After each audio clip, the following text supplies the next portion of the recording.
Welcome to Hangar 51 Files, where history's secrets, classified operations, and hidden truths come to light. From Cold War black ops to the future of warfare, from lost artifacts to emerging defense technologies, we investigate the stories buried beneath official narratives. No speculation, no clickbait, just hard-hitting research, expert analysis, and the pursuit of truth. You're now inside the briefing room. Stay sharp, stay curious. This is Hangar 51 Files. On the 16th of August, 1981, just after dawn, the quiet stillness north of Salisbury was shattered. A shockwave, biblical in scale, tore through the Incomo barracks. A vast military installation still swollen with the materiel of a long war that had supposedly ended. The blast was so violent that windows shattered across suburbs miles away. The ground shook beneath homes 30 kilometers from the epicenter. The plume rose like a pillar of fire, twisting into the winter sky of a newly born Zimbabwe. And in an instant, tens of millions of dollars worth of weapons were simply gone. The British Pathé correspondent, who arrived on the scene later, would describe devastation stretching as far as 1.5 kilometers from the armory. Corrugated roofs peeled back like foil. Timber splintered into kindling, railway sidings reduced to twisted metal. Even at that distance, debris from armor-piercing rounds, spent shells and detonated rockets lay scattered like the residue of a battlefield. This was the Incomo explosion. A moment in time, now largely forgotten, that sits at the crossroads of liberation, reconciliation, Cold War intrigue, and unresolved violence. A moment that raises more questions than official history has ever comfortably answered. Pat, Dave, thank you so much for joining us. So this is our very first video podcast in our new Hangar 51 studios in Piacenza, Italy. So we're honored to have you on the show as our very first one. Just by way of thank you, as we do with all guests, we'd like to just gift you a book that we published by us, and it's on anti-gravity technology. Hope you enjoy it. We've got so much to go through. Why is this vital and important today? For two main reasons. One, history repeats itself, and your story is absolutely amazing, almost incredible, but it is a true story, and it did really happen all those years ago, 1981 now. First time that it's told in its entirety, although out there are a lot of rumors. You're here today to hopefully dispel and hear from directly those involved what the Gericke Files, Operation Gericke, was all about in Zimbabwe. So we'll go through that and we'll ask each of you your perspectives, and I think the viewers will find it absolutely fascinating to know that you were involved from both sides of the operation, one being rescued, you Pat, and David, you being part of the team that supported in the operation.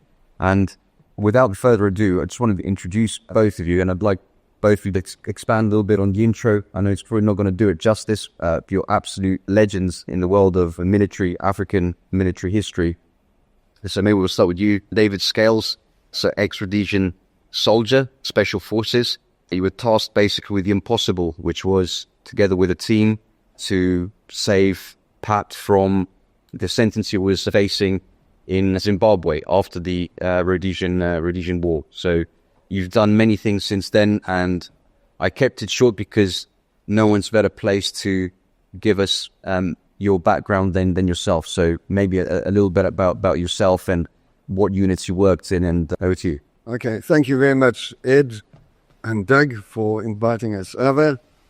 And obviously very good to have Pat here as well. And as you mentioned, yes, this is the first time the story has been podcasted. As a matter of interest, I belonged to the organization that was involved in this operation.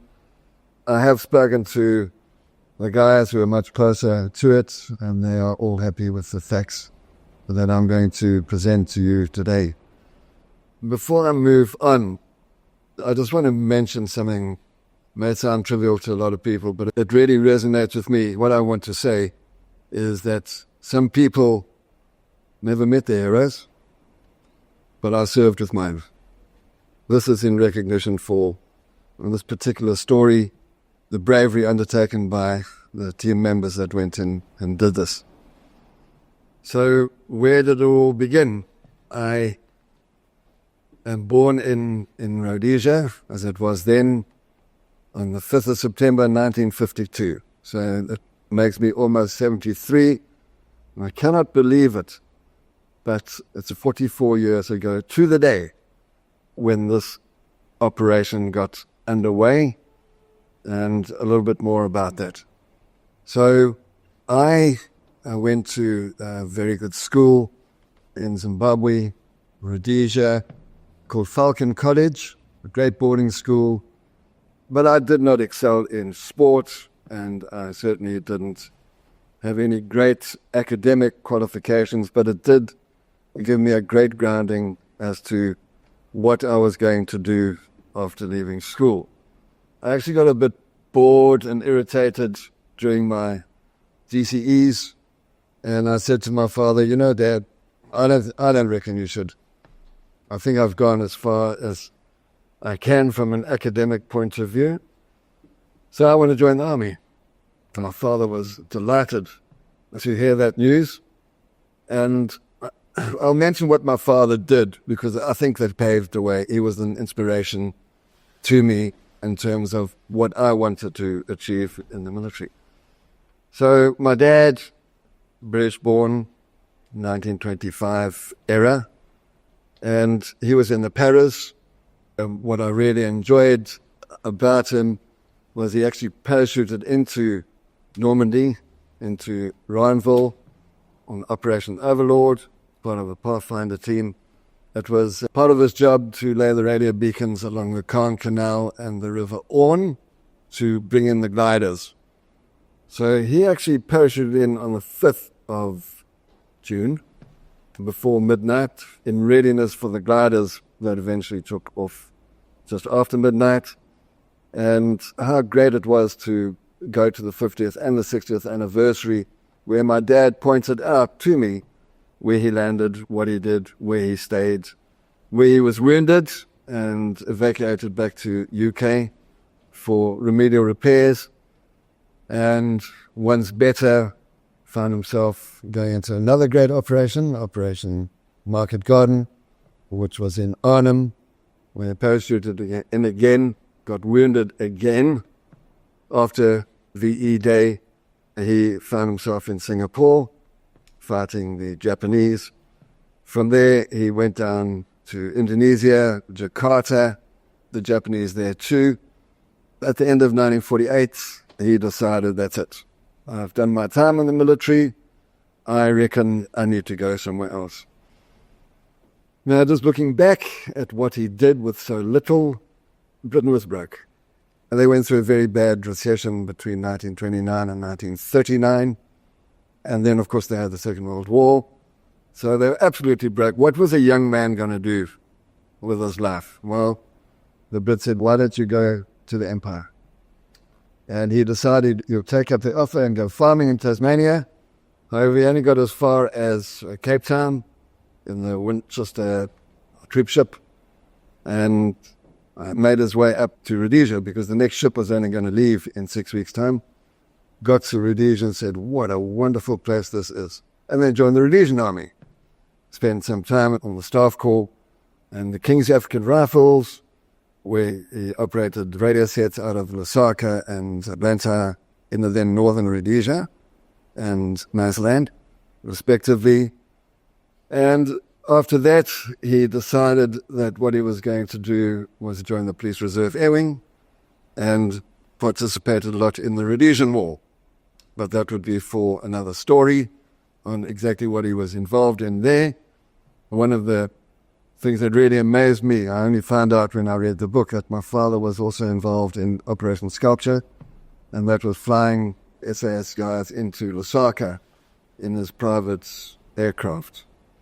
So he had this daring attitude. It was very similar to me. He wasn't overly bright, but he gave me one really good piece of advice, and that was, Dave, you know, physically you're not the strongest in the world, and you want to go and do a selection course in the SAS. The only bit of advice I can ever give you is never give up. Sustained effort. That's what they want to see out of anybody. They're not looking for the great muscle man they're looking for somebody that can think for themselves and who never give up. So the day came when I was doing my national service in Llewellyn Barracks as a 17-year-old, and the SAS came down doing a recruiting drive, and I rather fancied that, as opposed to all the boarding and shouting of the instructors while I was doing a national service. And I quite fancied the idea of going up to Salisbury to do a selection course. I had never been to Salisbury before, apart from being born there, when I lived there for a short while. And I'd made some good friends with some of the guys in Llewellyn Barracks, and they said, "Come on, let's give it a go." So back to Salisbury we went, and my goodness me, walking into the SAS barracks there in Cranbourne was amazing. Not these broken kind of corrugated iron huts in Llewellyn Barracks, but nice modern buildings. Straight away got a glimpse of where A Troop was stationed, main block of Paddy Main history, and we housed their members in Lewis block after Jock Lewis. And being treated very well there was amazing. So we went through some pre-selection training.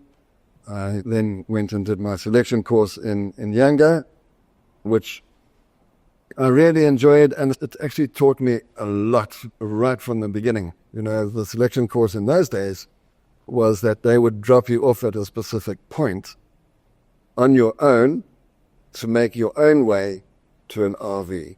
And the next chap was dropped off a couple of miles up, and he would do the same. So the lessons learned from that was, you're on your own. You need to make your own decisions. You need to think. You've been taught how to map read. You are fit. So get on with it. Unlike a lot of other special forces units around the world who do their selection in groups, the Rhodesian SAS said, you're on your own. Let's see how well you can do on your own. And if you give up, it was only you that made that decision, and you weren't influenced by anybody else. It taught me right from the beginning, the only way you're going to make it is if you never give up, sustained effort, think hard, think proper. Finally, after passing selection and all in and doing my parachute course in March 1971, and then, I'd signed on in the Rhodesian Army anyway, but then it was time for me to go on operations. So the war hadn't really started then, and our operations were mainly border control ops. The war really started in November of 1972, and along came a new commanding officer who said, "What are the SAS doing operating within the borders of Rhodesia? It's time to go external." So we had two enemies as such. We had the Zebra coming in from Zambia, and we had ZANU coming in from Mozambique. So a lot of our operations were external. We were working with the Portuguese in the beginning until they got their independence, and then we didn't have full support by the Portuguese because they had left. So it was up to us. It was after my 5 years, my contract is up. What am I going to do? And I have become very friendly with, and having worked closely with a friend of mine who said, let's go and run a bar in Pretoria. A pub? Yeah, I thought it great. I've been in the bush for 5 years. I've lost out a lot on the social life of houses. A pub in Pretoria, this is going to go down well. We became partners in the pub, and much to my disappointment, they had a strange rule in South Africa, and the reason why I kind of regretted it in a way was because women weren't allowed in pubs in those days. And I thought, my goodness me, how can this be? To walk outside now and again and see all these lovely girls walking past, but none of them were allowed in the pub, was a bit of a kind of ouch. So the arrangement that we had was I would work for 2 weeks while my mate went up to Rhodesia, holiday, or wherever he wanted to go, and when I was off for my 2 weeks, I'd go back to Rhodes. having well-earned rands in my pockets and seeing my mates and so on. It didn't take long for the rest of the squadron guys to find out where we were living, so they would make it a night stop on their way into South Africa. Over the times and over many, many beers, they said, you know what, you guys need to come back. The war has really gained momentum since you left. Why don't you come back? And we kind of trolled over the idea. I was, in a way, working illegally because I didn't have a work permit, but I thought, well, it's just a temporary job. We decided, listen, why don't we just pack it up and we go back to Salisbury and see if we can rejoin the SAS. The idea was that we would be a recce troop which would consist of 2-man reconnaissance teams, and that would be off the beaten track, not like a 4-man team. Anyway, cut a long story short, the offer made was declined, much to disappointment. However, we managed to get an interview with the Salute Scouts, and the Salute Scouts said, you need to come and join us, which we did with great glee. And the commanding officer of the Salute Scouts at the time was a major then, ended up as a Lieutenant Colonel. Ron Reed Daddy said, welcome here, guys. This is a different dimension of soldiering. We know you, and we would like you to come, and you can actually do whatever you like, okay, within reason. But think wider. Have a look at our African soldiers, have a look at their pseudo capabilities, and perhaps incorporate an African in your 2-man team. So it would be 1 white, 1 black. And I had a look at this, and I was truly amazed at the potential of having such a team. So Recce Troop was formed, and a very happy almost 3 years continued from there. I loved every single moment of it. The camaraderie between all ranks and all races was outstanding. And at the end of 1978, I thought, well, you know what? That's nearly another 3 years. What is this going to end up in? I've now been over 8 years, nearly 9 years in the Rhodesian Army. Why not try something else? So I managed to wangle my way into Zimbabwe Sun Hotels, made good friends with a casino manager or a casino operations director who offered me a job of being a casino manager. From barman to soldier, from dealing out bullets to dealing out cards, sounded interesting. So I did that. I learned how to deal blackjack and roulette. My instructor was a very pretty croupier, one of the best. And Mike said to me, Dave, you know, this is your instructor, and whatever she tells you to do, you do. Okay, she's one of the best that we have. Well, I did really listen to what she had to say. Believe it or not, I ended up marrying her, and I'm still married to the same lady. So it was wonderful to join casinos. I used to meet the SAS guys that used to come in and have a bit of a gamble, just prior to going on ops or coming back from ops, because the casinos were bordering Zambia in terms of the Victoria Falls Casino, Taravia Bay Casino. And I liked it, you know, I was no longer dirty, smelly, tired, mosquitoes, tsetse flies, dust shooting. Boy, now I live in almost paradise. Blue, maroon velvet colored curtains, panthers dripping in gold, Boss Skaggs music in the background, bow tie. Jack the lad, this is my life. And then it came towards the end of the year, and I thought, wow, what now? And one night, 2 ex-members of Salute Scouts and they walked into the casino, and I thought, I know those guys, and I know them very well, and I know what they want, and I'm saying no. They looked at me, "Hi, Dave. Good evening." The answer is no, but let me get you a drink. And towards the end of the evening, they were still enjoying the drinks and playing a couple of games of roulette. And I said, "Gentlemen, the casino's now closed, so I can officially have a drink with you. What's up?"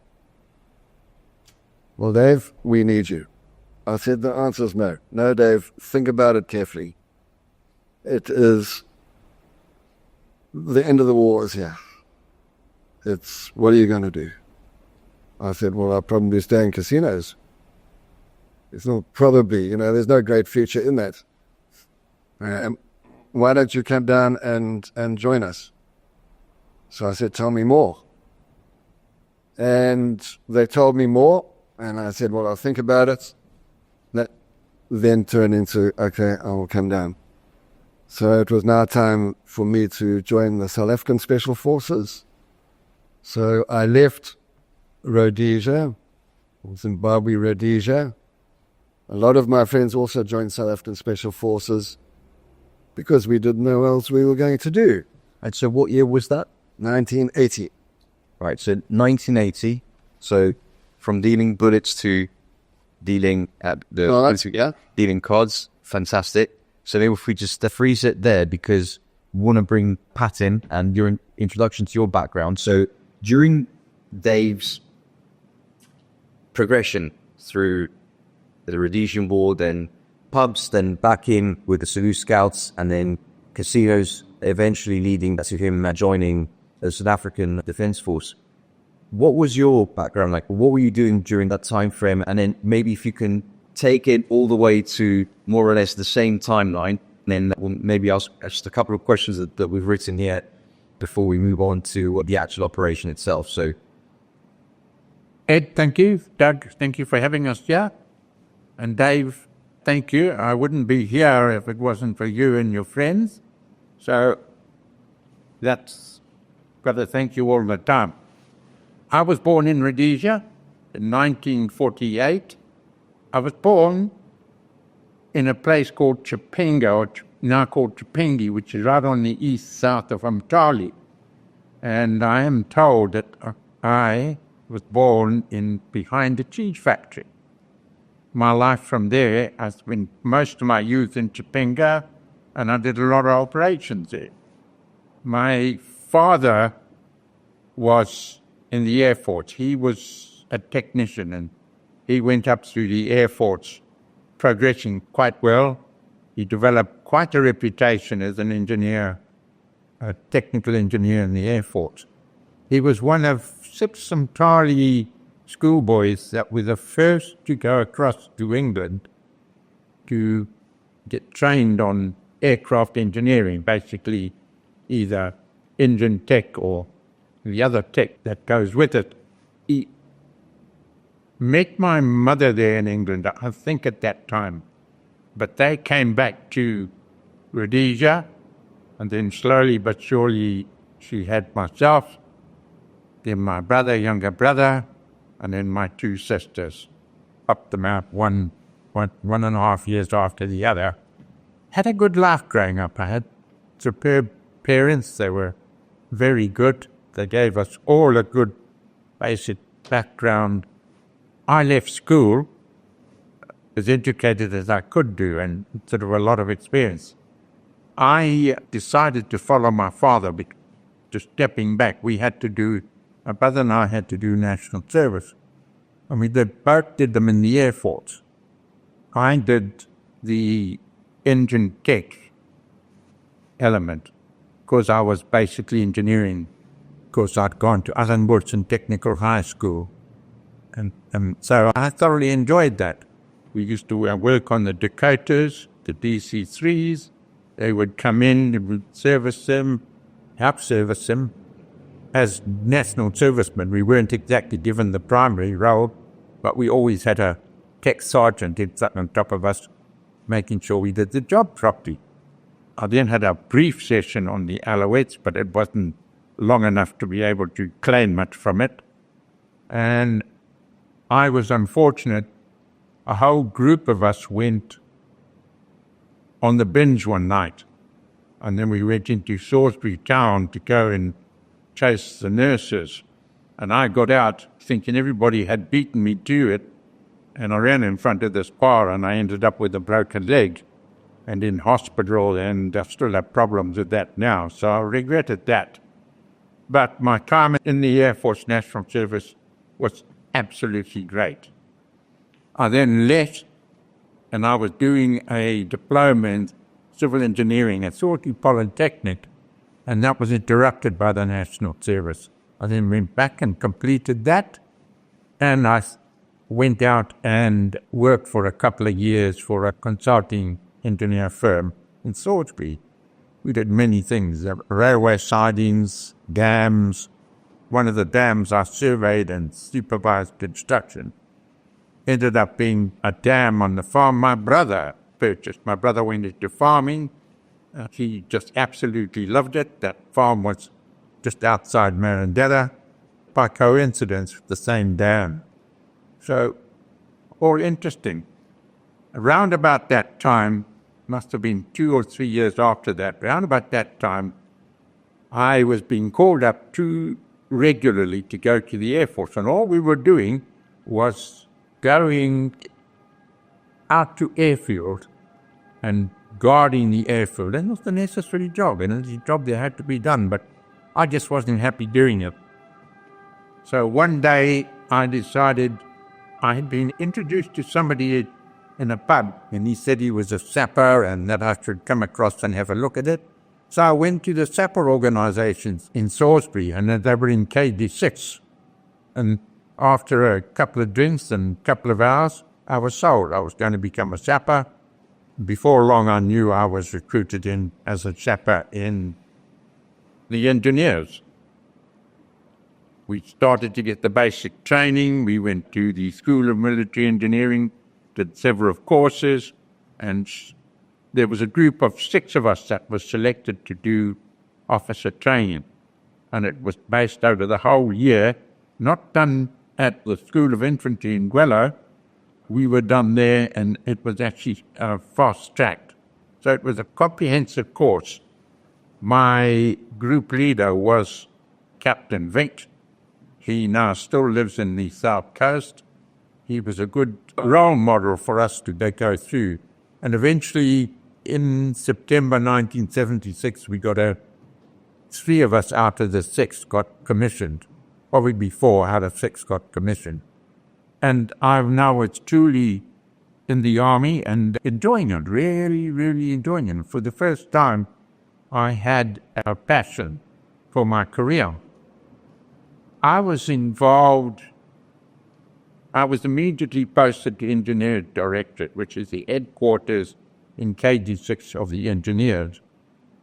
One of the first tasks I was given was by Colonel Mike Pelham, was to go and look at this machine that was being built in the industrial sites and to give him an idea of the potential of it. It was to go out and see Ernest Conchal at Trevor Davis Engineering to have a look at this vehicle. It was called the Pookie. It was quite an amazing thing, and I looked at this and I thought, By the time Ernest Conchal had finished the description that day, I was quite sold on it.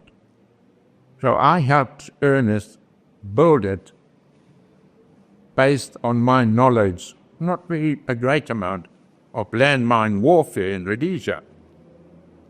So Ernest built this, and before long, we had this Pookie on the road.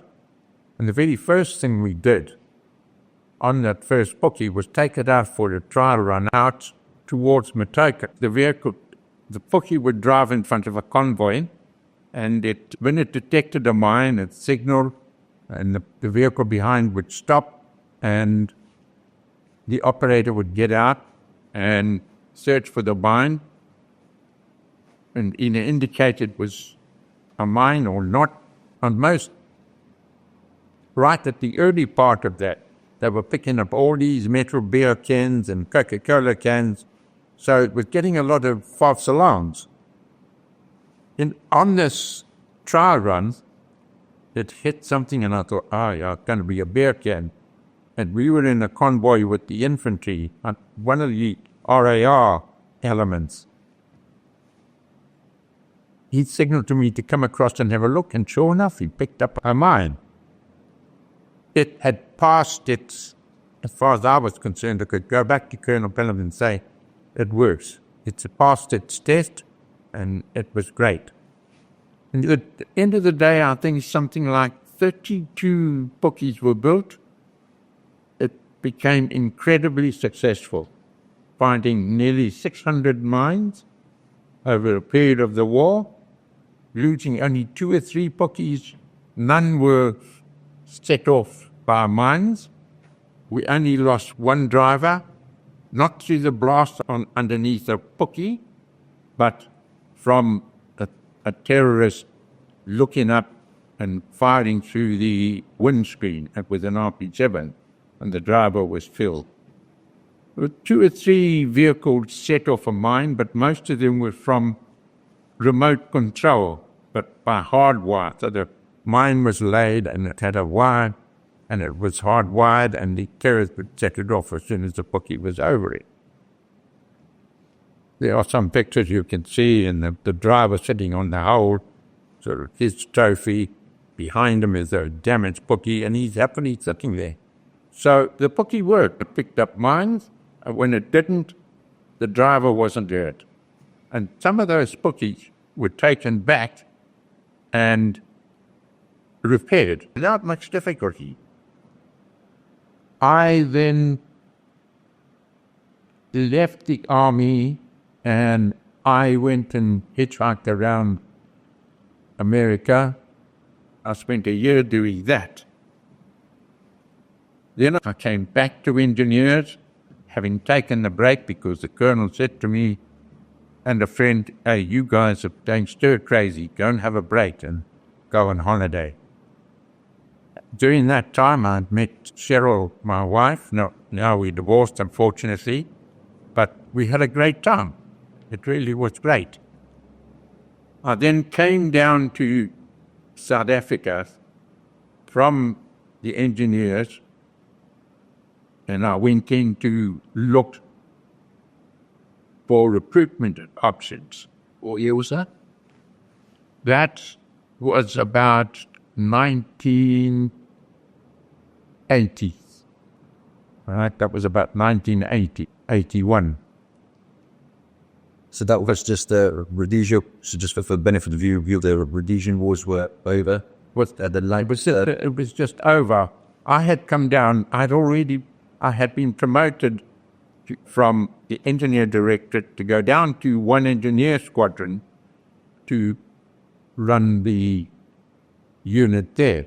That time was not on our side, and we had to do a lot of rethinking. I needed to get the family out because I had my stepson was 5 or 6 years old. So I came down to look for opportunity. And I was immediately sent across to the Special Forces headquarters for an interview. After a long interview process and sharing experience, I say, right, we want you, but you have to go back.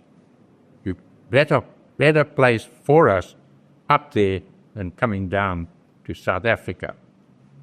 I went back there, and I just carried on my work. About 6 months into my service with 1 engineer squadron, I was put in charge of a group of mainly African technicians, African sappers who had experience in EOD, bomb disposal work, and some had experience in the booby trapping of arms caches, because that was a really popular thing, to take in 3 or 4 terrorists at a time. So find the arms cache, booby trap it, and then set it off. It could be remotely fired or set up with a fuse in it. So what was happening when the war stopped and Zanla and Zipra got together with the Rhodesian forces, what remained behind they brought in all that weapons. So there was huge dumps of weapons that had just been thrown into the various catchment areas.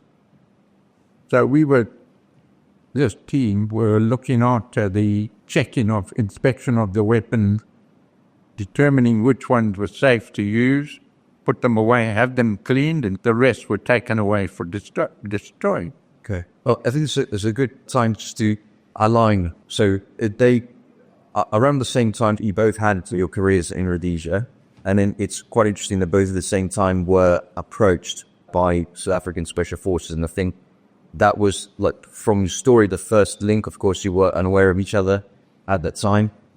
And before we move into the specifics of that, which is the meat of what we would really like to hear from you, based on all your years of experience together, it's just interesting. You mentioned a lot of concepts and terminologies that viewers today hear all the time in news, especially with regards to the war in Ukraine and Israel. You mentioned just now, Pat, about arms caches, and of course Ukraine. That's one of the key topics that gets talked about. Where are the weapons coming from? Where are they stored? Both from Ukraine and the Russian side. And Dave, you mentioned, well, a number of aspects: counterinsurgency, infiltration, recce, surveillance behind enemy lines. So with all these things in mind, just bearing in mind that we have the great fortune today of having almost, I don't know, between you both several decades at least of experience, of operational experience, and of course this amazing story that we'll get into briefly. But just having stopped you at a time where you've both got a common link, let me just ask you, maybe just one at a time, and maybe you can just comment between yourselves as well. What do you see as similarities from lessons learned and all your experience that you had at the time in Rhodesia and then South Africa afterwards that you think is useful for us to think about in this current context?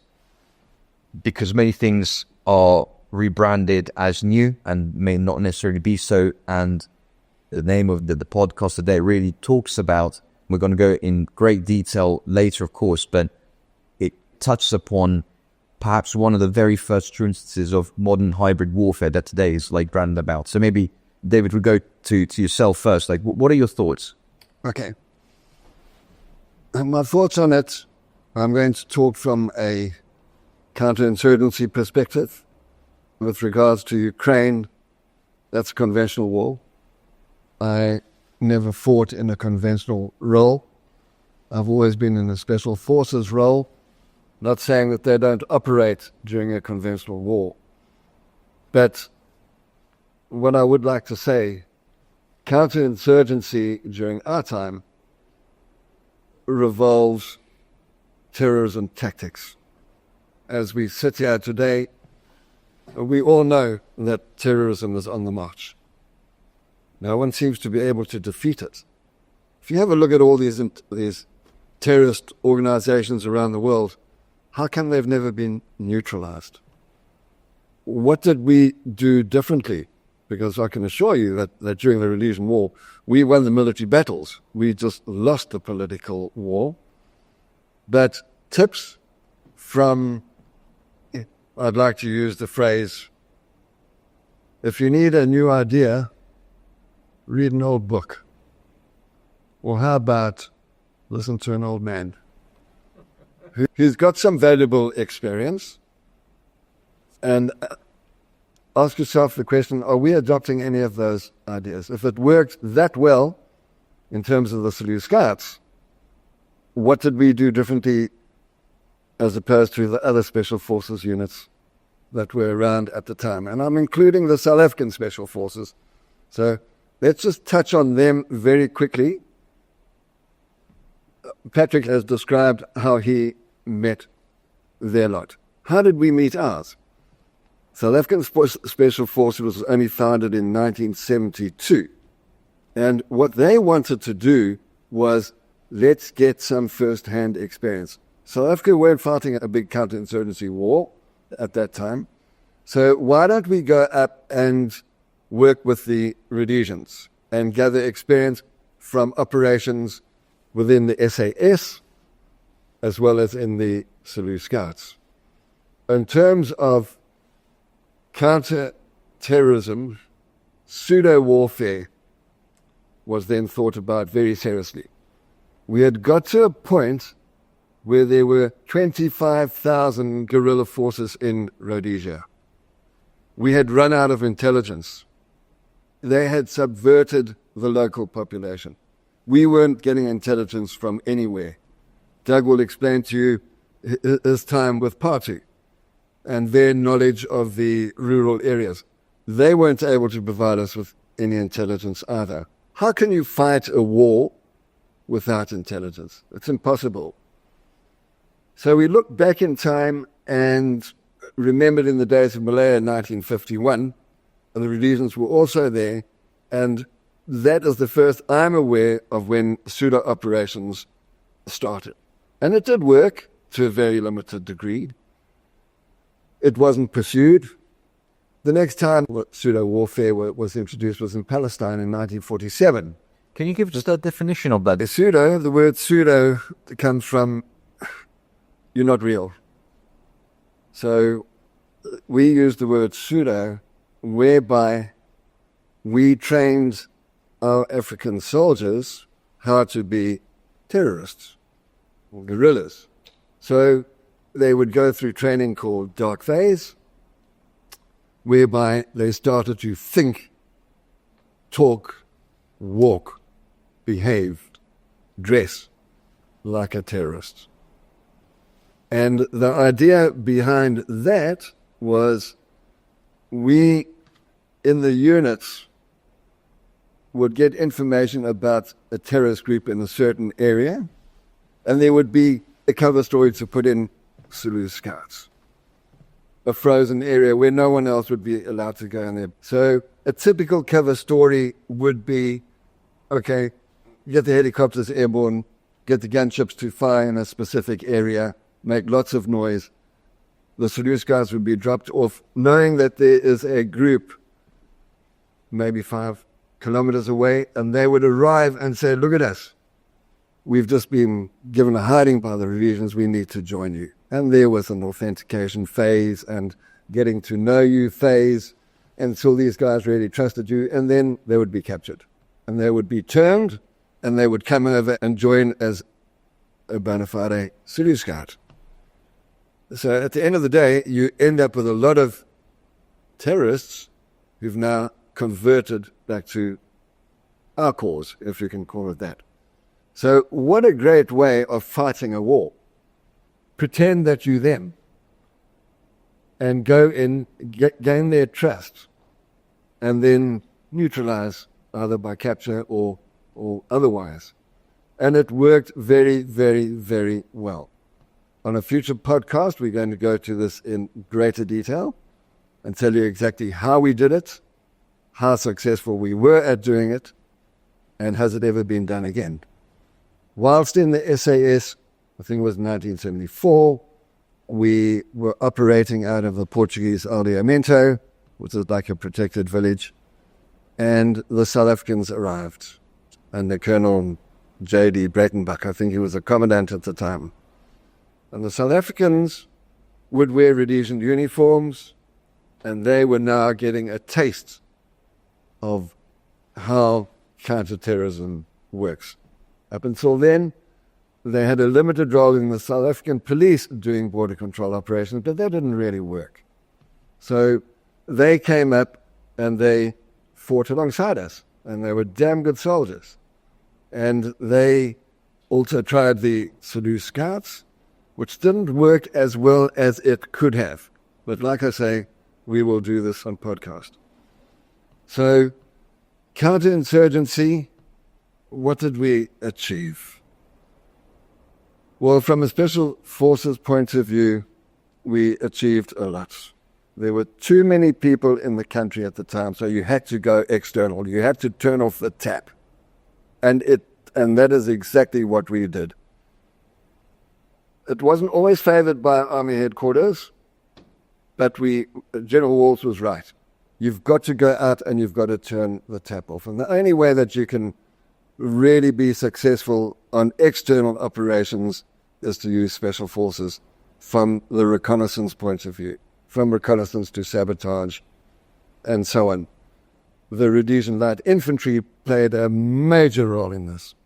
They are like what the Brits have at the moment with the Special Forces Support Group. Now they were the fire force.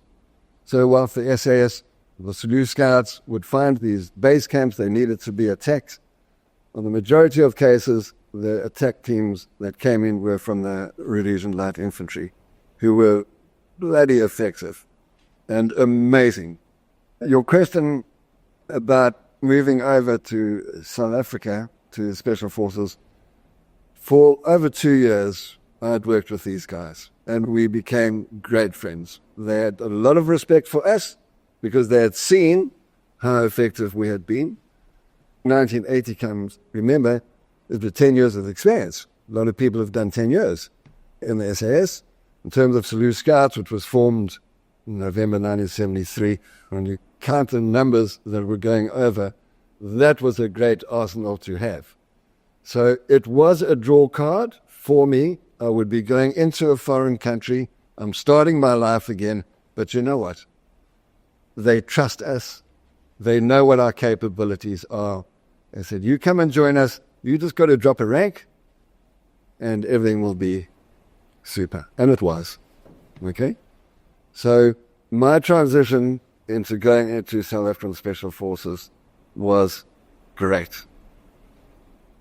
Now we're getting closer to what this podcast is all about. What Project Barnacle consists of. New Dimension consisted of ex-SAS guys. It consisted of ex-Zulu Scout guys. So these were people that were very au fait with the country, its current position, freedom of movement, all sorts of wonderful things that we had spent all our lives there. We knew it very well. So one could actually go in there with a lot of confidence and have a bit of a cover story because now I'm just visiting here I've moved down south.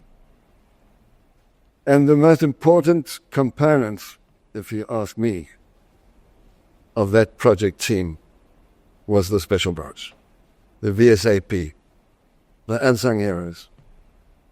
The experience that I've picked up during my time serving and looking at what's happening in Europe, what's happening in the UK at the moment, I believe that the best team that you can have to combat urban terrorism would be police. Like you had the task force in South Africa. I'm not quite sure what your urban police units are called, but these are the guys that know how to recruit agents. These cops know more about counter-surveillance than army guys. And their intelligence gathering is magnificent. So when you get a small project team like that together, where you've got a huge intelligence gathering team that have got 10 years worth of intelligence in their noggins, providing intelligence to the other special forces guys who are going to conduct such or any type of operation. Really, I'm talking urban now. I'm not talking about bushwhack warfare. That's where the cops are out. That's where the army is in.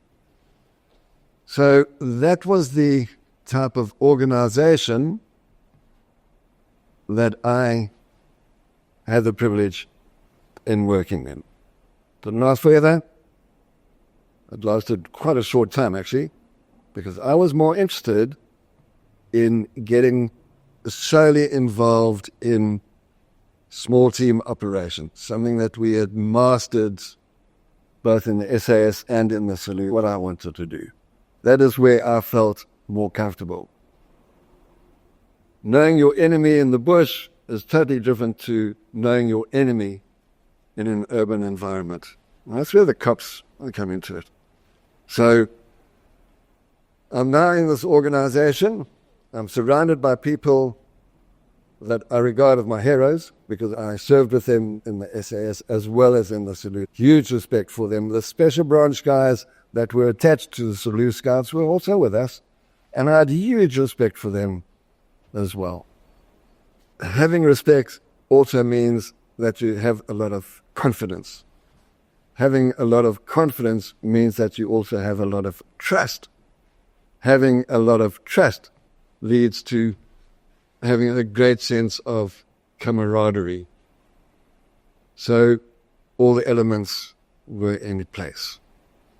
It wasn't that long after I had joined when Operation Gericke came to light. There were a lot of other operations that we went on to. In preparing for this podcast, I had to go and speak to the others to get the full story on exactly how this happened and how that happened, because you forget. You get mixed up. We did a lot of similar operations there. Some of them may have been revealed, some haven't been revealed. In those days, we weren't really concerned about what is revealed, what isn't revealed. We're just getting on with our job. In talking to one of the guys before I came here, he said, Dave, be sure to tell them that there was no preparation time for this operation. But remember, we were well-oiled machines. That was his exact words. So you talk to people that are current. Don't worry if you don't have a plan. Make a plan when you get up there. But you've got all the other elements in place. So it made it a bit easier. I think someone who wasn't born in that country or knew that country very well would find it very difficult to operate as clandestinely as we were able to. Does that answer your question? It does. So we're at a time where essentially you're recruited in South Africa Special Forces. Yeah. You finished your career. You went back into action, part of this unique and fantastic unit. And amongst your operations, I'm assuming from what you just mentioned, then we didn't have much time to prepare. It had a sense of urgency in it. So can you just maybe contextualize for us? South Africa, Rhodesia was no longer Rhodesia, was Zimbabwe. So we're now 1981.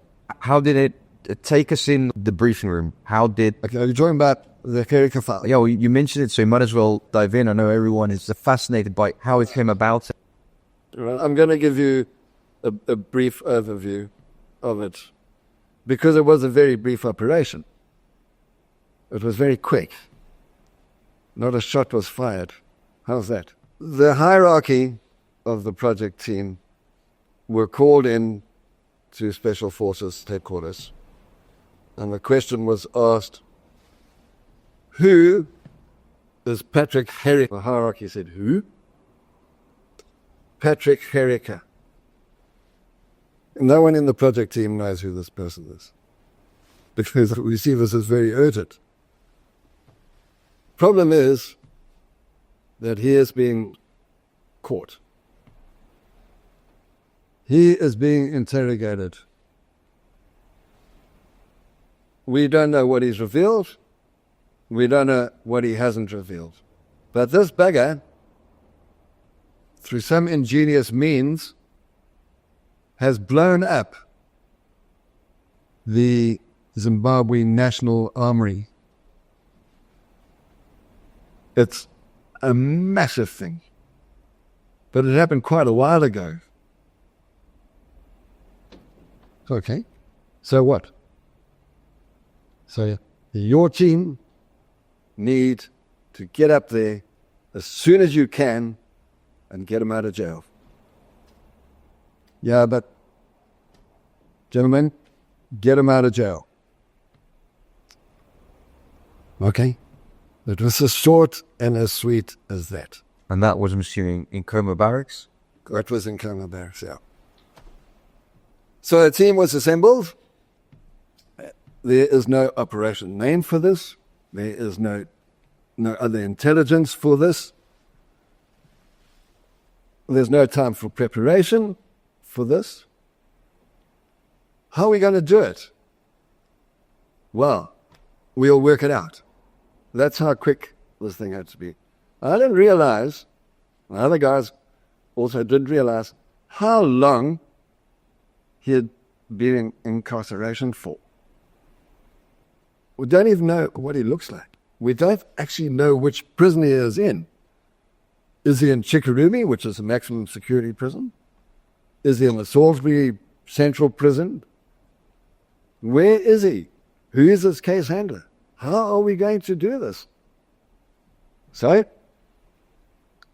based on that, the team was assembled. You had a support team. You had an infiltration task team. You had an internal support team as well. You had a number of agents that you could make use of. And based on the intelligence that was going to be gleaned, was going to dictate how the operation is going to commence, to get him out.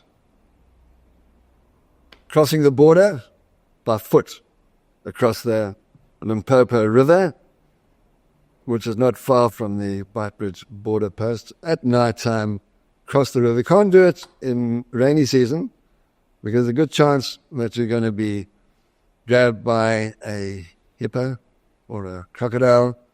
Fortunately, it was in the dry season where one could walk around puddles. Crossed the other side, we got picked up by a tame special branch guy who then drove along one of the internal roads, collected by one of the agents and taken to a safe house. Prior to that, just before I forget, the leader of this rescue team, special branch guy, he went up almost immediately after the briefing. And he went to go and interrogate his sources to saying, who is this guy that's going to be rescued? Where is he being held? Who is the case officer? And by the time the rescue team arrived, he would have a plan.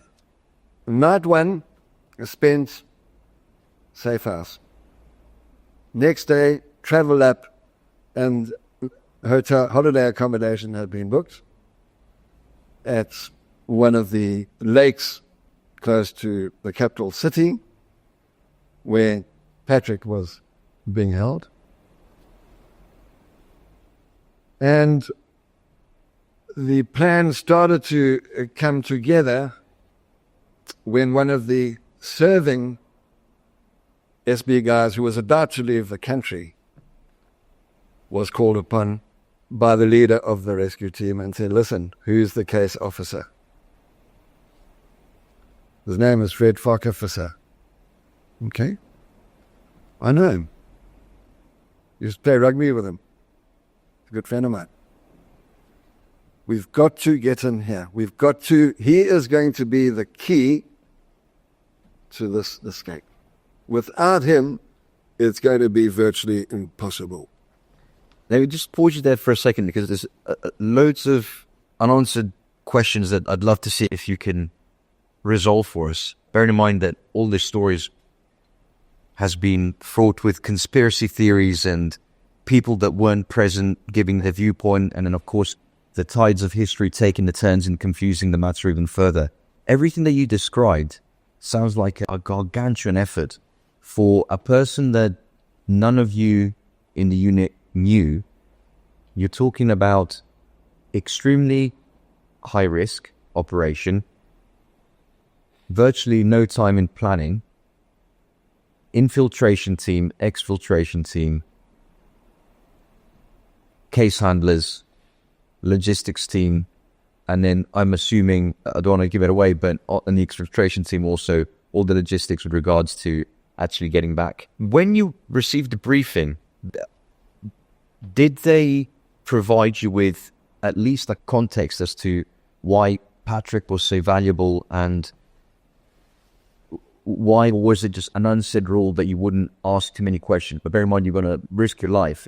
The guys in the rescue team were a little bit peed off.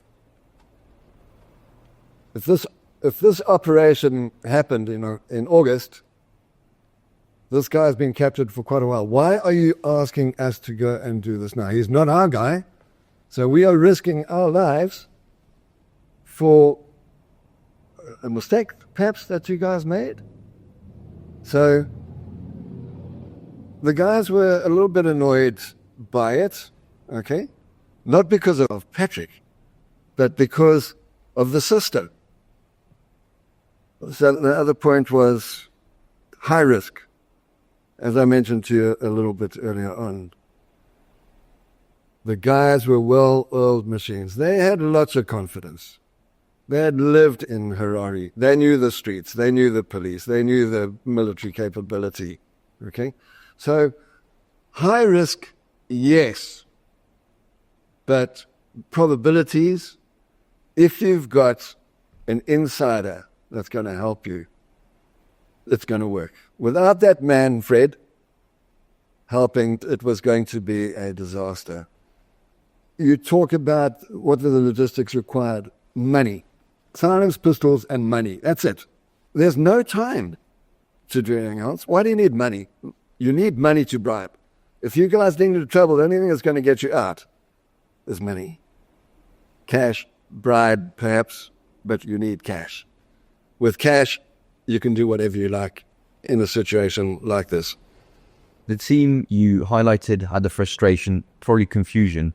If I put myself in the shoes, or if the viewer put himself in the shoes, a lot of combat experience, undeniable, and in intimate knowledge of the country. You're essentially a South African Special Forces unit tasked with going to rescue a Rhodesian in Zimbabwe that just becomes Zimbabwe, with all the political confusion, chaos, tensions between South Africa, Zimbabwe, and of course all of the natural. If we did not rescue him, if he was to blow the whistle, if he had cracked already, this is going to be a major embarrassment to the South African government. The last thing that they want to do, starting off a new political relationship between a new man in power in Zimbabwe and the current boss man of South Africa, is to look at this. What have you done? Now, you know, when you blow up a place that was full of the Rhodesian Air Force 450 kilogram and 900 kilogram bombs, weapons of all description from all the assembly points during the ceasefire, all of the landmines, all of the explosives, $50 million in those days. And look at what you've done. You've destroyed all of that. How flipping embarrassing is this going to be for the South African government? Because you're not going to be able to get out of it. There they've got this guy. We don't know if he's revealed his identity. Did you know that he was part of also had been recruited? No. By, you didn't? No. So this is my point. He's a prisoner. Was he recruited? Well, he must have been recruited, but we don't have any other details. You had an excellent special branch component in terms of intelligence. You fit for purpose. You couldn't ask another unit to go and do it. It wouldn't have been fair. Sure. So we were the natural choice. But so you put, basically what I'm trying to get at is you put two into, you didn't, and Pat, of course, later on you'll provide us the insight of the earth that how that happened, but you basically put two and two together. You weren't explicitly briefed by your intelligence that he was a South African asset that had, you didn't know, but you kind of, would that be correct? Yeah, it came over, the guys kind of understood it. But to them, it wasn't an issue. They've got a job to do. It doesn't matter who it is. Just go and do it. So under all circumstances, and you'll see later on as the story unfolds, a few little roadblocks were coming along the way. One had to be absolutely sure that you are going to stick to your mission. Come hell or high water, you get that man out. That was the mission. No, so these guys put a lot of pressure on the team. They were new. How long had the new team been in existence for? Well, 1980. Not that long, but prove yourself. Although we had proven ourselves competent on other reconnaissance operations. So it was up to the special branch component to make the plan. And we had confidence in them. They had confidence that it was going to work. So take us in the actual planning and execution phase in DC. Sorry, before you go there, a couple of questions just to clarify for the audience. Say, how many men were in the team in total? Probably 6 or 7. 6 or 7. And dress, what's the dress? Lilies. Wear combats. Civis. And weapons-wise, I heard you mention silenced Silent pistol, yeah. Was it? Yeah. What, each man armed with a silenced pistol? Yeah. So, where did you get them from? You know, when you have agents working in foreign countries who are operating safe houses, have they got all the logistics necessary for an operation? So, have they got weapons? Yes. How were they supplied? Well, right in the beginning, it takes years. So, weapons were available, vehicles were available, motorbikes were available, intelligence was available, escape and evasion plan via that network was available. And, you know, like I say, with the intelligence that these guys have also got, gave the guys a lot of confidence. So, what happened next? Like I said to you, the guy that was of most importance was the investigating officer. He needed to meet the team leader, the SB guy. Fred needed to meet with the team leader. A guy in Special Branch who was about to leave was approached, and he said, I'll get him to you, don't worry. So he approached Fred on the 14th of November and said, listen, I'm about to leave the unit, the BSAP, soon, and I've got a source I need to hand over. He is a brilliant source. Do you want to take it over? Fred said, what a pleasure. Yes, of course. Bring him to the office. No. He's a farmer. I think it was the name he'd have. And you need to come and meet him. He's not stepping a foot in here. He's out at the lake in one of the holiday cottages. Come, I'll take you out. Guy thought nothing of it. Thought, great, I've got a new source of intelligence coming in. These guys were committed now in the cops. Under new government, they're committed. So he went out, and when he walked into the house, he recognized Brian, the Special Branch guy in charge of the operation.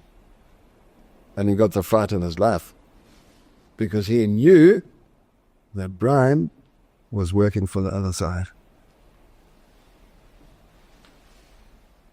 And a conversation which I wasn't privy to didn't go well because Fred announced, you're an enemy of the state, what are you doing here? Fred, we're friends. Yeah, what are you doing here? Where's Gericke? We need him out. Well, I think, Fred, it would be in your best interests to comply with our request. Guy went almost hysterical. He knew how Brian operated. And Brian wasn't a guy to kid with. If he's got a mission, and he's going to make sure that this mission is going to work. So, Brian said, come on, you've really got no option. Let's go. So, everybody got bundled in the motor car, and they went off to Fred's house, where they met his wife and his children. And it was explained to them that they need to pack up photographs, get all your bits and pieces together, because you may need to leave the country in a hurry. You can imagine what it would be like for the family to hear that. It wasn't a nice thing for Brian to do. You know, he had done nothing wrong. And it got to the point where Fred said, okay, I'll comply. I've really got no choice. So Brian said, okay, I'll wait here with your wife and your children. And when Gericke is released, you've got a choice. You can either stay here in the country and say, well, you know, you were forced to do this, or you can come back to South Africa. We'll get you back here. No, totally your choice. So, you know, there wasn't tying up and bundling and hostage and kidnap and all that stuff. It was put across in the nicest possible way. So we've now gone past 2 nights. Third night, 2 o'clock in the morning. Fred and Rich decide now's the time. And what they did was they went to the Salisbury Central, okay? The plan was we're going to walk straight into that prison, 2 o'clock in the morning. There's somebody looking after his wife and his children. There's 2 guys outside of the prison in another vehicle to help in the event that something goes wrong. And Rich and Fred walk into the police station at 2 o'clock in the morning. The guy in charge there said, what's going on? And they knew Fred, and Fred said, meet Detective Inspector Smith. He's come to interrogate Gericke. Now, it's not unusual to walk into a prison at that place at that time at 2 o'clock in the morning. Why? Because the prisoner is going to feel very uneasy. Okay? Oh boy, here comes another interrogation. And just as a matter of interest, up until then, Fred had threatened, unbeknownst to us, Fred had indicated to Gericke, Patrick, that if you don't reveal what you're going to do, we're going to execute you. So that would give him a big fright. Anyway, yeah, okay, sign the register. You're going to take this guy for future interrogation, which they fill out the forms. And then it was time to go downstairs into the dungeon. And there was all sorts of shouting and screaming and whatever, and they dragged Patrick out. I understand it was a sight to behold. Worn out, bruised, bloodied, thin, like a guy from a prisoner of war camp. And he thought, what the heck is happening now? Is he going to be executed? He must have thought. The guards are watching all of this with great interest. And to add credibility to the story,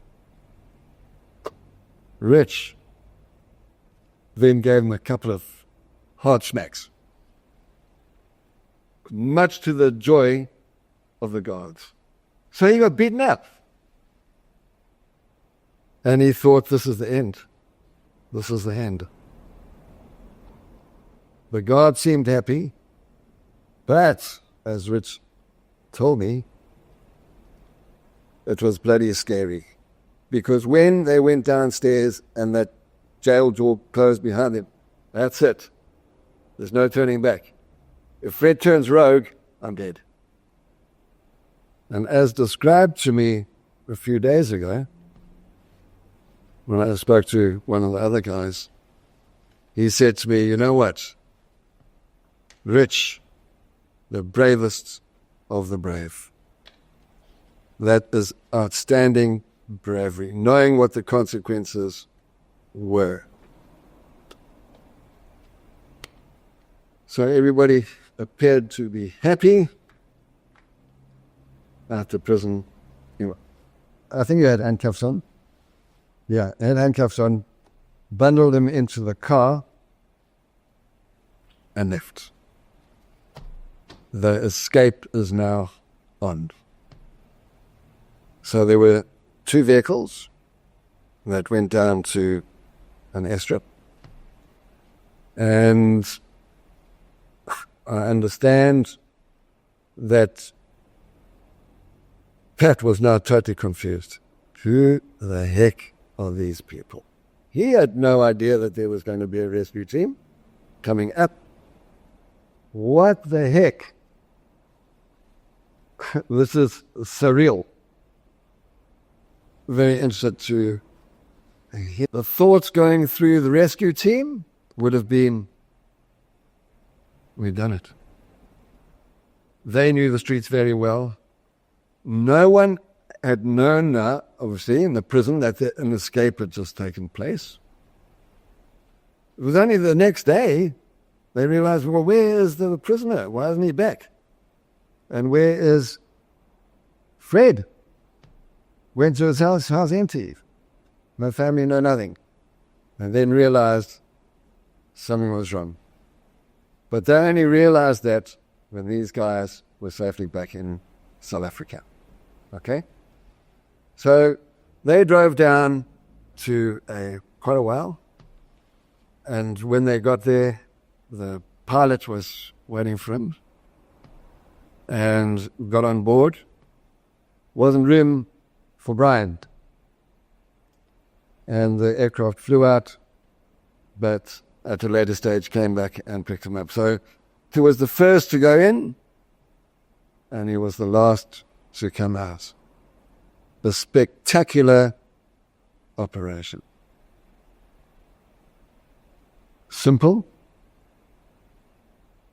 well planned, considering the amount of time that you had, with a confident team. Amazing. Are we looking at too complex operations now? Are we not thinking about getting back to basics? Are we, as I mentioned a little bit earlier, if you need a new idea, read an old book. And I think as we go forward into future Special Forces operations, are we reinventing the wheel in some cases? Are we not following the example of where there have been successes in different type of tactics in different parts of the world? Or are we trying to reinvent it ourselves? And at what cost? So you asked me, or you mentioned Ukraine, where I said to you, well, that's a conventional war. But I have an idea that, there's a lot of special forces activity going on there. And what I've really enjoyed, let me not use the word enjoyed. I admire some of the unique methodology that's being used, especially in drone warfare. The attack on that airfield reminded me of simplicity. You've got the technology and you've gone back to such a simple thing to do. And it reminded me of Paddy Mayne and Jock Lewis, the British SAS, when they put the Lewis bombs on all the aircraft in North Africa. Simple, effective. I know of other operations, yes, from South African Special Forces, where aircraft will try to be blown up on site. They haven't been as successful as Paddy Mayne and the crowd for various reasons, and for various valid reasons too. I think that the South Africans have come up with, during my time, some really, really innovative ideas, and we have received those ideas from those people who know best. For example, as described, no one could have done this operation as well as what Patrick did, because he's an engineer. Doesn't know anything about special forces. Don't know whether he'd ever go into special forces. But my goodness me, was that a feat and a half for, and with all respect from the Rhodesian Corps of Engineers, who knew a lot about explosives, but the idea that he came up with is just fantastic, and I look forward to hearing that story again. Who did we have in our time in South Africa to help us with ideas? And it was a company called EMLC. They were based very close to Special Forces. What do you guys need to make your job easier? There are a lot of units in the past, well, whatever we've got in the quartermaster store we can use. Now, they didn't have fancy stuff like we had in latter years. In Rhodesia, who helped us in the latter part of the war, especially I can talk from the Zulu Scouts point of view, where EMLC developed products that we could use, that would make our jobs easier. Small example on how to derail trains, okay, using slurry, diesel electric trains. And a lot of other special little innovations that we will describe in a future podcast. I'm sure that there are companies that support Special Forces operations. The soldier's a soldier. Make my job easier. I've got some great ideas, but I need the technology in which to use that idea. So you're getting these high-tech companies that are producing that equipment to make their job easier. How often are old soldiers contacted with, what would you do if you were in my shoes? And you know, old soldiers have sometimes got some good ideas. And I know that they would be very willing to share those ideas, to share the tactics, with proof that it actually works. So I hope they are doing that. The escape took place. I think that's all from me for a time being. We can go on to then what happened after that, after you hear Patrick's audio. Yeah, good. Thanks, Dave. So before we break, there's just a couple to close out in your side there, Dave. How far out of Harare was the airstrip that the pickup was done at? It was a few hours drive, Pat. It was southeast of Bwello. So it'd be around Chiputu area, was it? Yeah. Yeah. It was, no, that airstrip did not belong to a farmer. So we left that, Dave, with the description of powering accounts where you literally put a CV front seat of the team that went to Hunt's Rescue.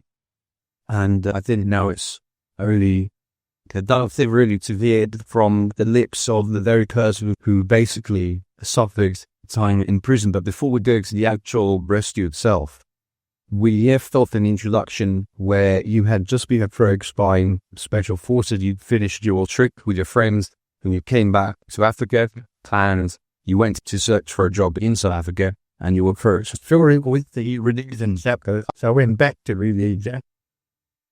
And when everything felt like was falling apart, I did like what most of the fellows I knew were doing. They were going down south to look for a job. When I got down there, I was sidekicked to Special Forces. And they weren't yet up in the new headquarters up at the top of the hill. I saw them and they said, yes, we'd like to do. I told them I'd been a fair and we'd like to do. Come and work for us. So I said, all right, and it took me a while to get down there. And they said, no, we'd like you to stay up there. And I said, well, let me think about it. I thought about it, and basically, my family was still up there. I was got divorced, but I was still in a stepson, and another son on the way. So I stayed up there a while, persuading to come down, and she was going to. He hadn't done that just yet. Then the opportunity arose when, as I said, when I was running two teams that were clearing weapons of all types, and between from landmines all the way up to RPG-7. I had trained them out in that, and never did. It's a fan job. One day we were talking that the papers are going to come and see us. We need to get publicity out of it. Combined with that, there's a picture of them that I've shared. Were discussions that they said, "What are you doing with the weapons?" And my guns said to them, and I didn't know that, said to them, I'm going down to the border for use. And I knew what that meant. Yep. You say everybody, but remember the South African government was still in, and they had still been in for a lockdown, and we went down to work against the South African government. Picked this up. I didn't trust anybody, and I didn't trust any forms of communication. It was hard ones. Then went back down to South Africa. I had some excuse, and saw the Spectre Forces headquarters, and I told them what happened. So in short, more back a second there. So you were recruited by South African Special Forces. They tasked you to go back and remain in. Of course, that is Zimbabwean government, the nature, they didn't know that you were essentially, would it be a fair assumption to say that you become a South African asset? That was happening. Were you actively to me, this was an opportunity, sort of way of my option. Okay. And I went back. I still had a job to do with it, in the new Spartan. So I decided, well, that one. But we on the payroll, we on the celebrity payroll. It was really vague. To me, financing was the right thing. I need security to go down there. So just to keep the door open, to know what's for you. Well, the door was opening on at step 10. So that was the particular story. Then while I was up there, I picked up this chatter from this team that were clearing weapons. And I didn't say anything, but I went back down south, and that told me to go back and see if I could do something about it. And it was an indirect end. Do whatever you can. So, and I really had one meeting with General Nerd and General Engelbrich, fantastic generals. And who are they, just for the benefit of maybe those that are not so familiar with the Martin Special Forces team? And he was, within a very short period of time, replaced. Because General Hurts had a stroke, and he was just there in the Kennedy position. General Viewers took over, and General Kattenberg took over, while I was still up there. Anyway, I went back, and I waited for the opportunity. Then all of a sudden, in came a long consignment of landmines in Catford, and we had to check these out. And it wasn't difficult because you just had to drop off and provided you followed the procedures, and all the landmines were safe. What are they for? The Russian tier landmines. Captured from some elements dump, I don't know where, but they had been brought into the country and they were stored in their boxes like everything. So I saw this and just left the name. It occurred to me, I was told to get all those landmines back to internal barracks. Decided rolling for I can really travel landmines before they go back. And contacting my go-between, actually was Major Keith Sampson. He was the one person and the only person I trust. Jumped in the river, but we met somewhere and would invite me go down to that. I wouldn't trust anything else. I'd go down there and we discussed it. And I would only discuss it with him.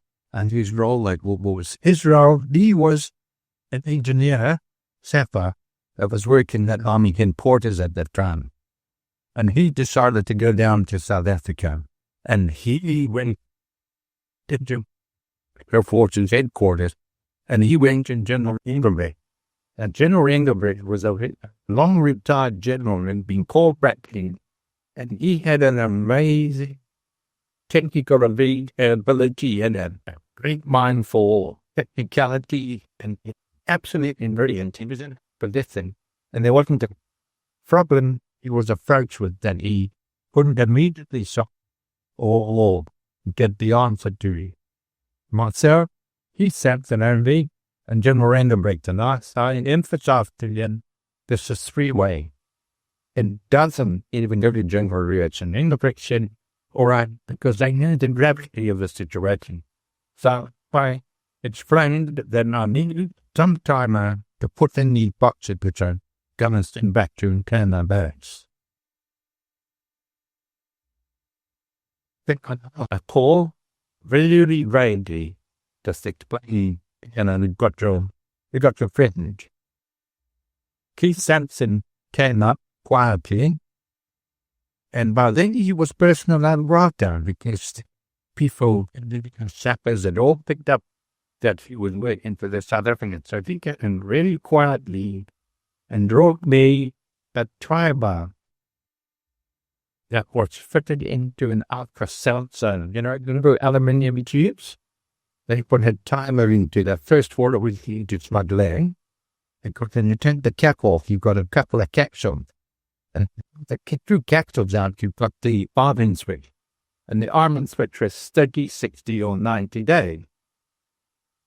And Sampson bought the thing, had full faith that if he had got to me with it, it would be no problem. And if he got four, I would then isolate myself from him.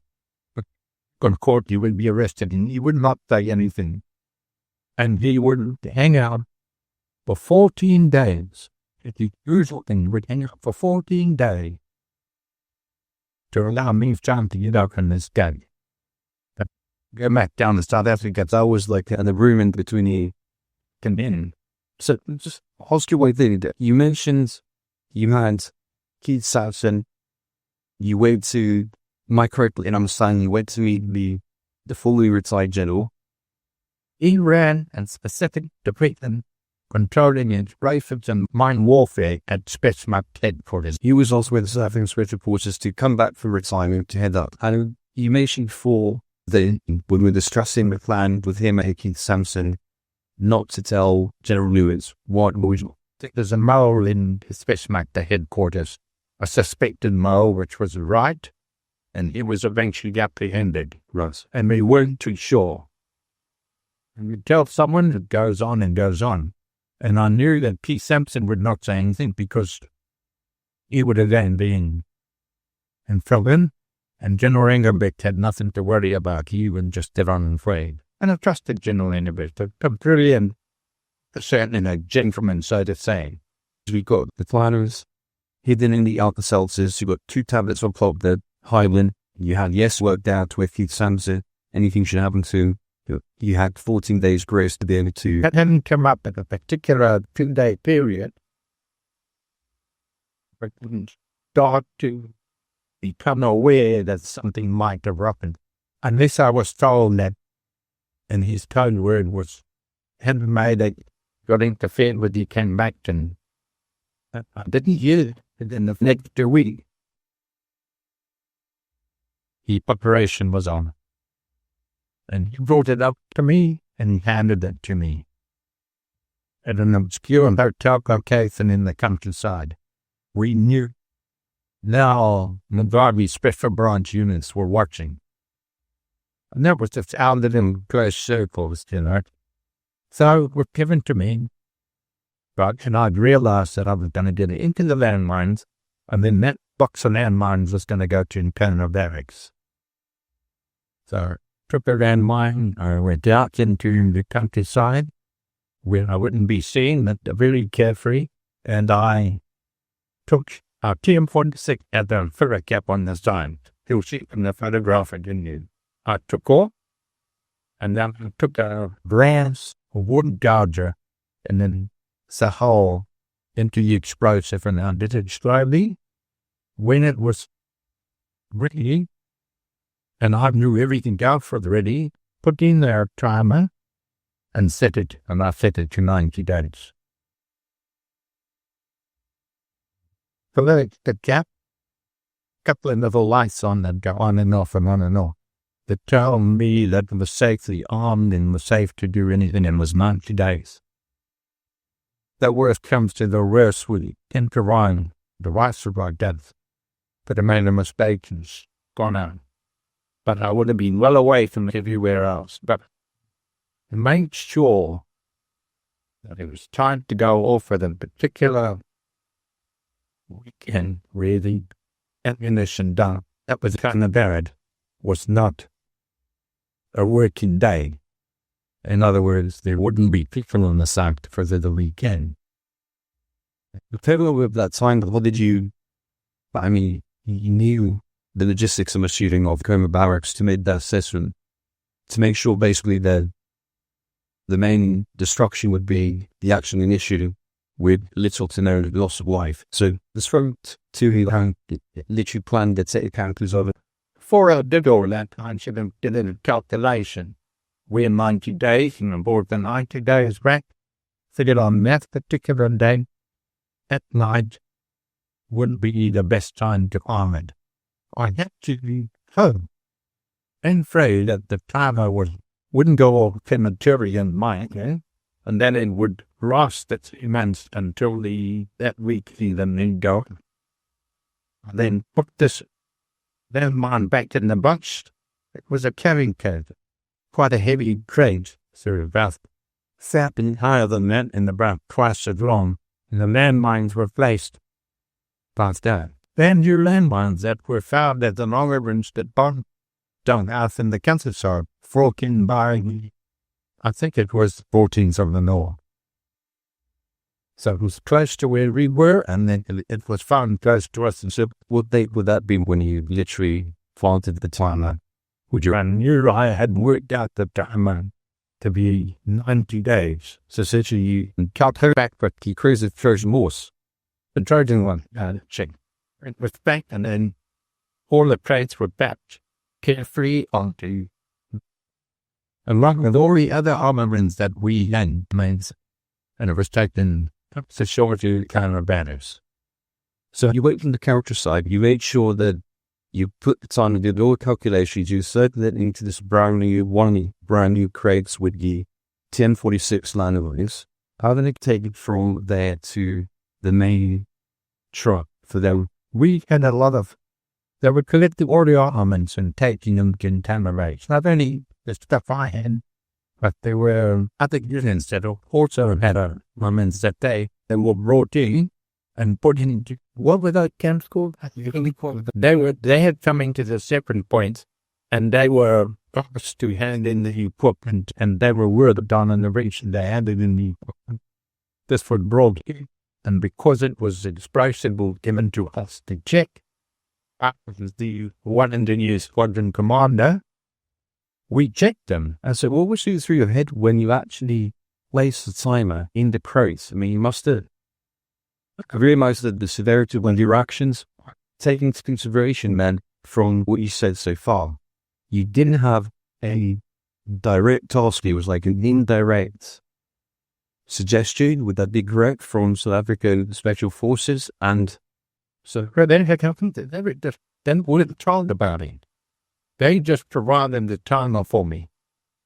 They had not, I did not, they were only the confidence. They knew General Engelbrecht and keep setting up that timer to me. They weren't aware of what it was for. I just started to get, do you think, having go from, he did something about it, to, as a fire, putting the timer, how you must have felt putting the timer in that crowd and then seeing that crowd load up the truck, knowing that there was no turning back, like always go to your mind. When I was at one engineer squadron, like all other officers, the others were, they all went down individually and securing their base in the artillery and one engineers and things. I went down to also secure a base. I was still serving. I went down to secure a base. And they said to me, look, can you receive? They put up to the Inspector Fortune because of my mission experience. I went to them and on often discussion, they found out where I was. They said to me, would you be prepared to hang on up there for a while and work for us? And I thought, oh, yeah, let me think about that. And I then communicated with them. And they said, I said, I'll hang on for a while, but not in decency. I got it. When I made the decision to come and I've accepted. But that's all I ever knew. There was a breach. There was a mile in space test force in quarter. We hadn't got a clue what it was. I was warned about it. Okay, but I could trust Pete Sampson. And on the general end of it wasn't it, is that you reckon, didn't you, Dan? I think what it was also seeking confirmation, but so we understand that you are the kind of inspecting officer to make sure that no mines or weapons or ammunition had been booby traps. Everything went through you, so you knew exactly what was being inspected, what was being loaded, what was being discarded. You came up with the idea that the mines were being transported up to Ferrari or Salisbury on pallets. So you came up with the idea that the mine that you put the timer in would be at the bottom of the pallet, or would it be in the middle of the pallet, or would it be on top? Damage or the explosion of the one mine would sympathetically detonate the other, whether you're up, down, sideways, have a power in. What is you're a very technical man. A landmine is typically filled with Mixture of getting something. So you got a velocity of detonation of maybe 5,000 meters a second. Without the rocks, Yeah, it's about 7,000. it was the sympathetic detonation that caused the grenades, the ammunition, and all the other mines and explosives to go off. So you maybe needed one mic to do all that damage. That was the initiating device. Now, it was the only possible route I could take. There was no other way. I wasn't going to go in and put anything in it. And it was just something that I had thought of the best plan, and I could only pray that it actually worked. Why was it so urgent to you to make sure that Hammer Barracks was destroyed, all the ammunition? What was it? Because a lot of the immigrants were then collected at in barracks. From there, belonging to then there was Zebra, then taking the stuff, and they were taking it down to the border. And somehow a couple of my and they were Renthickens, they were speaking about it, and I had a person friendly who came and told me, say, this is going down.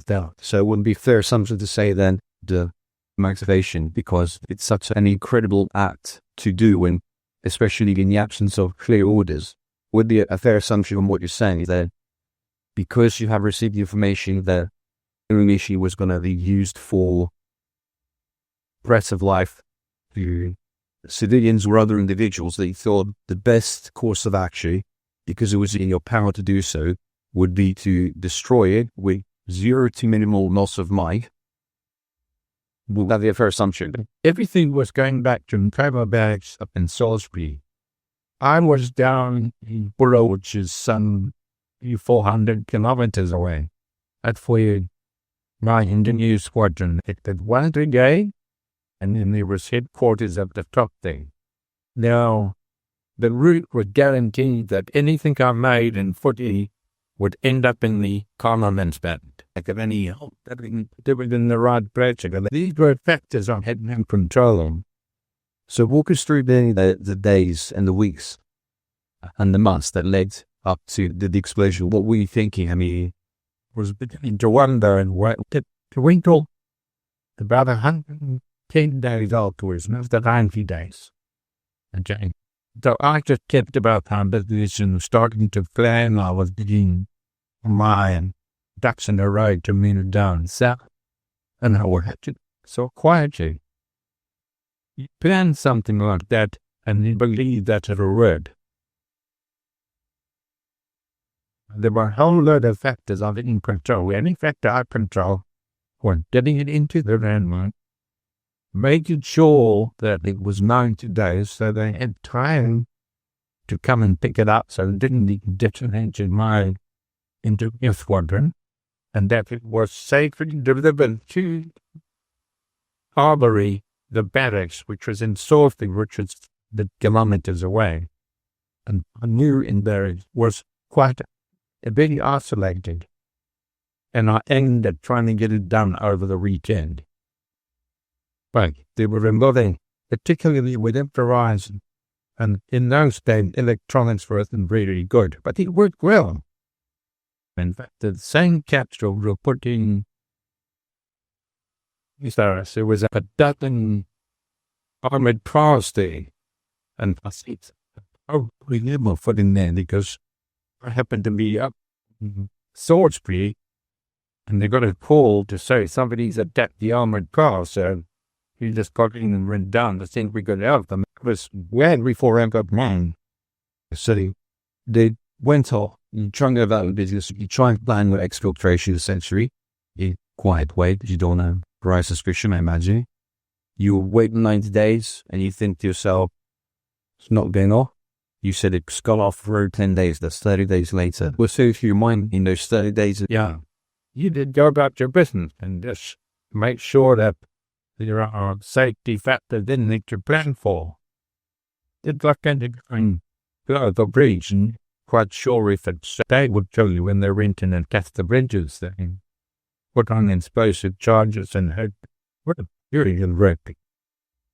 So when you managed to beat the country before, we're going to talk about next, you being apprehended, when did you beat beforehand? I for the risk beforehand, I decided to wait a bit longer, and then I also had trouble with special forces. They were, because the chief had gone down, he was a fellow officer, and put them off whatever move was to be done. And also, they weren't ready to take on a new position then. The position hadn't been financed, and that was the main factor why I didn't go good. And looking back in hindsight, then you do something, get out. But there was so much going on then. So the weeping and bothering and everybody was getting and done and coming down. It was a really unsettled time in Zimbabwe. And I had family out there. It was Mike. And I was hoping to get them down. And so take us to the first time that you heard that the Cobra barracks had exploded. Take us to the specific time frame. What happened next? Went off now that he was heard. And I was beginning to get waiting for the down south to get the acting together. Then Thinky Sampson came up and said, is that what you do? And I said, well, the inside chief, I said to them. I was brought back down to South Africa. And a full debrief. They asked me all the reinforcements and the wires about the operation, what I did and how I did. Wanting to know why they weren't told about it. I said, I didn't trust you guys. And they weren't happy with that either. So you had the debrief and then they sent you back to Zimbabwe, or? If I wanted to go back and clear up and come down. Because I wasn't there. One thing I didn't want to do was to pop out the door as soon as that happened. I should have done that, but I just felt that I didn't need to do that because I wasn't quite sure I, as a Zimbabwean citizen and South African citizen, would be extradited from South Africa. There were 3 factors I didn't know. An unsettling time for me, and my family out there wasn't happy to go to South Africa. So they were really unsettling. And so you said there was a bit of friction with them because they said, did he tell them exactly what you're going to do? They didn't speak. So because I'm trying to get to the bottom of this to just understand it, because there's a lot of confusion, especially on the web on this. Was it or wasn't it a sanctioned mission in your mind? Like doing something about the mission, was it sanctioned or was it not sanctioned? The demolition of internal barracks, and not a mission sanctioned. I just had those, and I thought I was going to put it just into the landmines, and then thought I was just going to take them if to one of the cash. So you were independently selected, basically undertook a target selection independently. They furnished you with the prime material, and you also received from them a directive clearly to do something about it. Would that be a correct summary? Well, it wasn't a different try and do it, if you understand. Sure. Here you are. Because I didn't communicate much, but I just didn't want it to be. General Engelbrekt, who had the direct ear of General Lewis, very cold, was handing me, and I think he told Lewis that he got it in hand. None of them knew where I put it. Sampson knew, but none of them where I put it. I acted independently because I did the zero flash. When all the political interaction between the South Africans and the Zimbabweans was all up in the air. So you had this debrief, you then went back to Zimbabwe, still had some time there as you achieved several things still to work out. I didn't know if there was going to be potential extradition if you went to South Africa. What next? How did you go from there to being apprehended? I traveled to Salisbury as the obstacle mining unit to go and the weekly stock meeting in Salisbury. And unlike today, we have got zero and name, and in those days, you had to attend the meeting. So I would go down for the weekly meeting.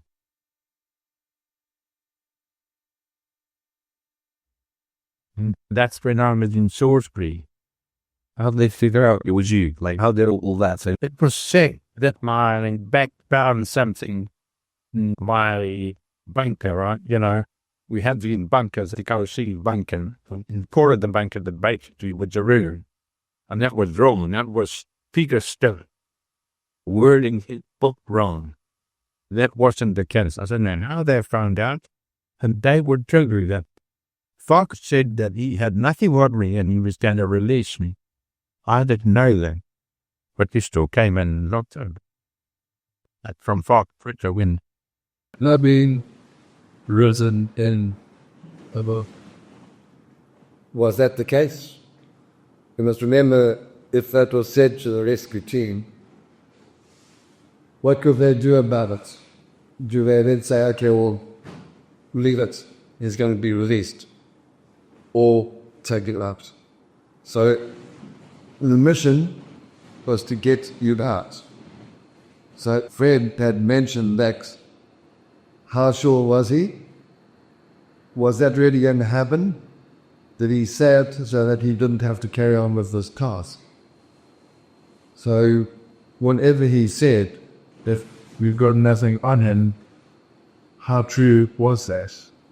Yeah, I mean, I was quite happily sitting, working for him, and I had called in a lawyer to give me relief, and that there was nothing, this flight of suggestion that I was done. And he, in fact, said anything about camera barriers. Okay, to me, he was wandering around the circumference of everything that I had done, asking all sorts of strange questions, which I knew were going to center on internal barriers, or which I suspected. You know, I take on this. Do they have competent investigating officers? I believe that the special branch people had been down to South Africa, had so much experience and motives, and what about military intelligence? What happened to them? They also went to South Africa. So were they competent enough investigators to find you, Dorothy, or else. Yeah. Another assumption is perhaps the investigation that was taking place maybe wasn't thorough enough, and that's the book we've got nothing wrong with that. I do not know. The minute I was arrested, I was taken up to Salisbury, first night in and quickly gained an MP Sarah, which is Freeland, which started in Trinity. Then was moved Salisbury Central Police Station. And from there I was ready to check. And then because Fred and Senior were having to go backwards and forwards to interrogate me every day, they decided I'd be safe enough. The Central Police Station, which is in the Salisbury, check was, 30, 40 k's away? That was a good excuse to get you out of here, because the rescue team not being able to get you out of that maximum security prison, it would be easier for them to get you out of Salisbury Central. Okay? So, Brian's agent, who introduced Fred to Brian, was told, this is what I'm assuming, was told, we've got to move Gericke from Chipu to Salisbury Central. And there's a good enough excuse to do that, to stop people traveling all the way there and back. So the excuse was good enough for them to approve it. Okay? I don't know that time. To me, it was a logical thing to do, and that was Brian's plan. Say this because it's a plausible excuse. That's why I think you were moved from there. But it seems that the right. When you say that they had nothing on you, is a bit difficult because you knew that you were guilty. You knew you were guilty because you did it. Fortunately, you didn't break in the interrogation. That was very good. Had the interrogation been more severe, you could have broken. Yes, but I will do something on rescue and a different plan that had already been put in place. I wasn't expecting you guys to walk in and take me out that night. Okay. Now, I just want to ask you another question, if you don't mind. No, absolutely. So, when we first chatted about this a couple of months ago, and you mentioned to me that there was a European guard, the youngster, Okay, yeah. Patrick had befriended. So you can appreciate that a man in solitary confinement, his mind is going all over the place. You couple that, the mental stress, the mental fatigue, the diet, the thought of the unknown, there is no chance of him escaping on his own. So what did he do? He thought, maybe if I can befriend one of the guards, I can get out of here. So Patrick decided to approach him. The words I remember from you, but I might be wrong, was that you said to this youngster, I can make it worth your while financially if you get me out of here. Okay? Is that right? Yeah. Okay. So what happened then, and I don't want to take anything out of country, this young European guard told his superiors and said, I'll just be bribed by the prisoner. So he, in fact, has implicated himself on it. Why they never followed up on that, you are very lucky. This is the reason behind it. So what you're saying is that however which way they came to arresting in the first place, leaving that aside, we need to explore a little bit further. It's crazy for me. But that aside, what you're saying is you had the opportunity with this European guard, after all the stress you were under, to figure a way out. By virtue of you doing that, you implicitly confirmed to them that you had something to do. I'm not saying that you did, but the implication, I guess, from what you're trying to convey is just by virtue of bribing, that could have been seen by the Zimbabwean authorities as, well, if you tried to bribe a guard, then surely you must have had some play in the Eastern. So Would that be correct? So we must ask the question, why? So it could be that youngster told the superiors. If he had told the superiors, the person that he told probably hadn't conveyed it to the investigating officer or whoever, and it happened the next night is, so it appears that there was miscommunication between the guy that was being bribed to go to a senior level to then say, right now, in much. What you ultimately remember by that time, and that must have been about a week after I got arrested, because remember, the military police were instructed to pick me up. They walked into my office and arrested me, took me out and immediately put into a new company and dragged me all the way up to Harare. By the time I got put in the civilian, it was an opening, it was for Congress waiting to go to court to be put away. So it was a low management prison. And was the often in the plan how South Africa or Nobo was there any connection? Were they there to support me? I was sitting in the dark. And I was thinking of war. And I'm not quite sure why. There was something I picked on them young guy, I think.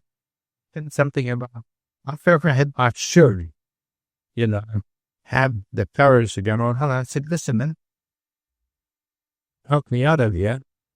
I will run short and somebody thank for it. And I'm really been sure if big forces were doing this. But I was doing that from a survival point of view, and sure, I had to do something. When you're captured in training or when you got arrested, what you do is then wait a week or 2 weeks, and Gericke did, and when you're interrogated, you say to them, look, I'll show you where the weapons are, the armament, or whatever they are, they're from me. We would go up there, and meanwhile, the Gericke was looking after me, the special forces elsewhere, come at the same time and arrest me. Was why when Dick came to pick me up. I had now been down at Harper, and he came that when he came to pick me. I almost connects, because I didn't drink at night then, and I thought they were going to take me out and give me a hugging. And to pick me up, because that's what it was sticking off a dozen times to me. You don't want our dance to get hugging you. To fully it was an immersion in them low heat and understand that easy to do. Pick a straight line and and I had to keep changing for that. But it was really an emotional, difficult time. And so just taking a micro step back, because still Houston raising the Horlicks this. What was the damage to the virus? Did anyone actually die, or was it just equipment? Or did you manage to reach your one? And I think great. And the whole dump went down. No, it was a really good friend of mine, and I don't want to speak to him. He said, oh, no, this wasn't going like the room. Gas canisters that were burning in the perimeter. Fires, gas canisters done several the entire element stuff. And I know it was the day that I said it to be stepped off. Nobody really knew. And I think another time I just been civilian weekly, and very weekly, and in the dry link up there. I would go getting on Friday afternoon, Newport Hotel, some of my friends, and in there was an officer, British Army officer. He was now a colonel, who had been sent out to be part of investigating teams determine the surrounding on the board of inquiry that was convened by the army. And he was brought out from Britain. And I met him when I went and did a tour as part of the release. I met him when he was a captain or a major. I met him in Edinburgh when we toured the barracks there. So I reckon we got quite friendly. And said, "What are you out here for?" And said that. And I said, "Well, what do you think?" And he said to me, it wasn't the terrorist action at all. It was then just exploded. We can't explain why. So we gave him the confidence as well. Just to not dirty. So that, I mean, cold-blooded that you were there. Basically, the explosive front investigators of Zimbabwe brought in as part of the BMAT had the information about something you were responsible for. Pretty cold-blooded. I mean, then you could keep your cool and ask that. So you he was investigating. And you said, "What is the name that I pumped in man? What thing you out here?" I'm following the BMAT team is looking at the antenna blast. It'd be nice to look at that. Where are you now, Ahmed? What did you find out? And he said, "You don't believe in some protection or anything that's going to happen." Why do you think he said that? Do you think it was politically motivated? Do you think, they were under pressure from, the Zimbabwean authorities to make sure that they come out? I don't think, because I was making when I was in Bosnia, running one of the UN programs from DK and Phil met me and we had a good chat. We never chatted about that, but it was really friendly. It wasn't the racial or anything like that. You could avoid it. I just accepted it. And so that made you feel, I wouldn't say comfortable, but that they weren't on your heels. So you had trying to growth. And my tension levels didn't drop. Because remember, I was at the room bed each day. So that means that I'm not rebuilding. Got 2 safe houses. Even though I had a house in the dun, I had 2 safe houses that nobody knew about. The Africans didn't know that I had these 2 safe houses. Every time I thought something, I would go there. Because that's what they're for. And we come to a point that out of the blue, your office, military police comes in, they arrest you. To this day, you don't know how they would have even suspected you. There was a lot of pressure on the police to find someone. If it was necessary, even to the point that they arrest someone to make it look like they were actually doing something about it, even if they've arrested the wrong people. Do you think then, from what you're saying, it was just a fluke, a luck on the side that they, under the stress, they arrest people, they arrested you, you happened, or you were responsible for it, and then you're doubly lucky by the fact that you got rescued? Or do you think it's a possibility that somewhere, someone in Zimbabwe, within the government, knew that you had gone backwards and forwards to South Africa? And this could be acting in the Maori and Special Forces headquarters. Could have been somebody else. You asked us, Gericke, the only one that skeptic could do it, or what? There's half a dozen different scenarios you can make of them. God decided, gone and finished. I want to do myself at the service, like trying to eat. And I've now caught you down the line. That's it. I'm best to be on guns. So bear in mind that it's been 40 years, but clearly fresh in mind with the obvious stress of the unimaginable what you went through. Would you be willing to share what it was like to actually be in prison and not knowing when or how you could? I'm amazed at myself at how calm I was about it all. I can kind of about it in routine, because that in the office quite often. He'll have my ex-wife to come and visit me with my one son, so she came half a dozen different times. And she was fine buying the contact mainly South Africa from Special Forces. You would have read it to read it. Now, she tell you this, to tell me the other day, everything, and grab your son and come down here on the first front. In fact, it would feed sense because she knew this and we were talking about. So please find her and say, get out of there now.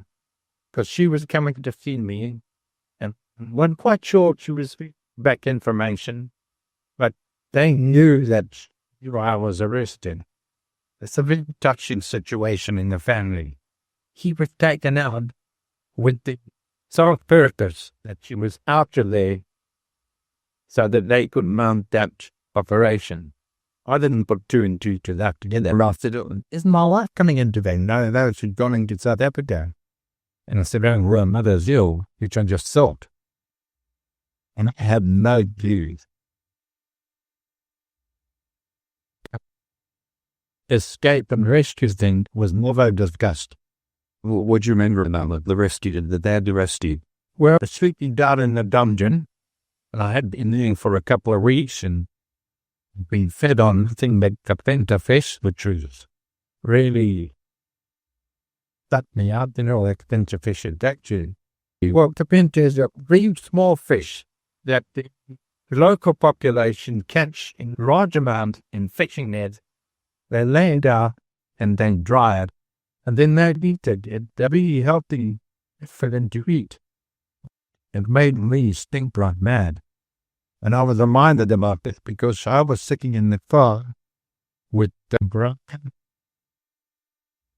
and the big guy and two others. And they were complained eating. Got to get him away from me. I can't stand this bowing anymore, And there's a thing sitting in the back there. As still, they came and got me, and I didn't realize it. That guy would to drink that from the bottom to the top. Midnight sometime, they were this me about the place on was put on, but I'd love to know that. Finn Farcock was assigning me out, getting out in the car, got in the car, and Dick said, come on, where we got to take him. In the evening, that they must take me down to McMacawan, but I'm thinking they must take me out at the countryside, and I thought, I'm going to be shocked at front of us. It was only when we went out of town and stopped, and there I had to meet them all, that one of the guys that I immediately recognized. And I thought, has this guy gone out? Is this guy also with the Zimbabwean government, whatever? I'm telling you, you're a big friend. And no, the handcuffs off me, and he said, you'll need us where we go. And then I knew I was being rescued. And down we went, and that didn't explain. And we have an officer, flew down to South Africa. I was kept for 3 or 4 days at a secret hiding place where my wife would come and see me. And then there was a debrief to Vic Borka came, General Liebenberg, General Muller, and the others. All the high branch came to sit and congratulate me and wrote out, we wanted to see you're all right. Decided for security reasons that I must go somewhere. I must be put away. So get out in public. And here he kept down in the public. And they felt in bits that I go up to Fort Duppies, which is a piece of fortune, which was a piece of fortune, Turnington in Southwest Africa. That evening I was put on in the countdown and threw me up there.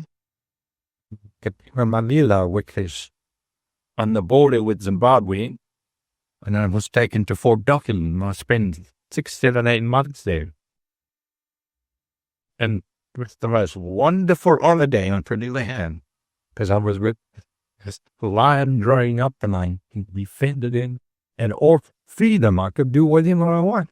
Teddy the lion was one of a couple of cubs. There was a female and a male, and the female died, and the male was brought out, and was still a very young male when I arrived there.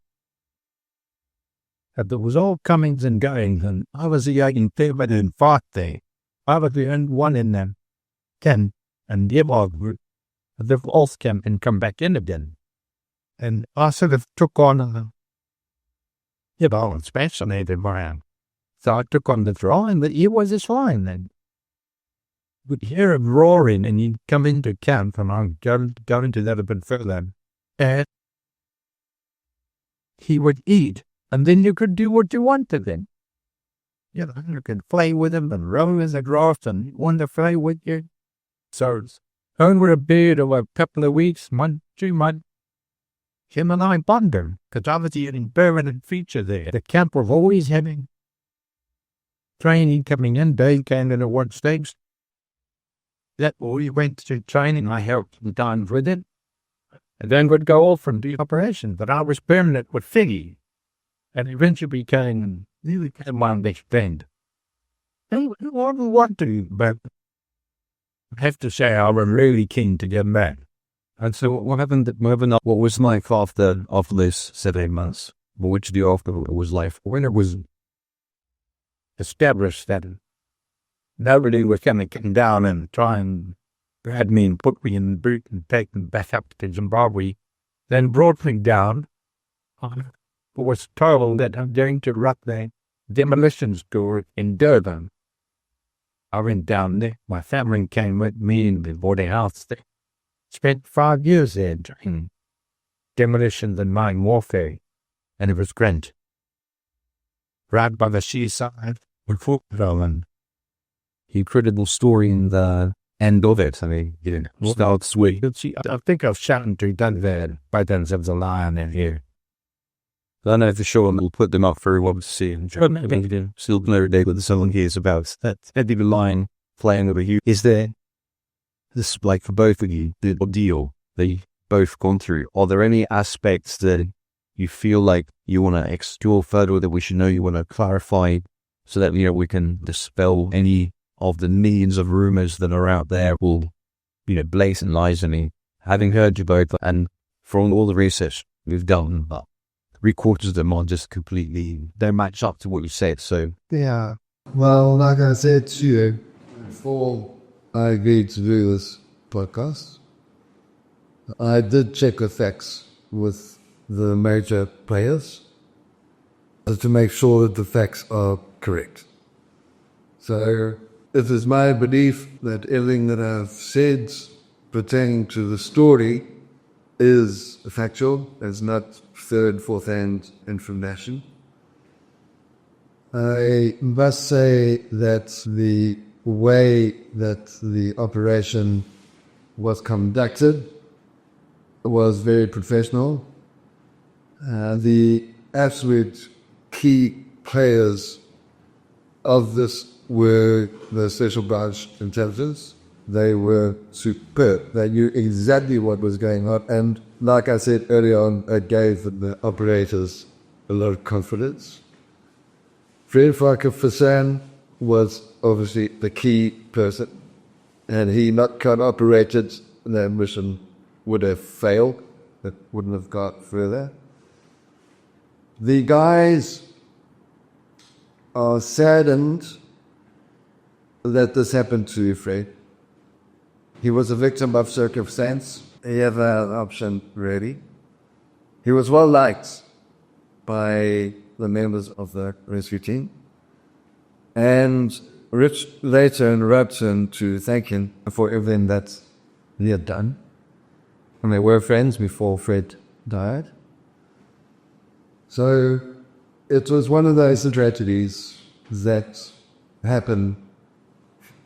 Wrong place, wrong investigation, wrong time.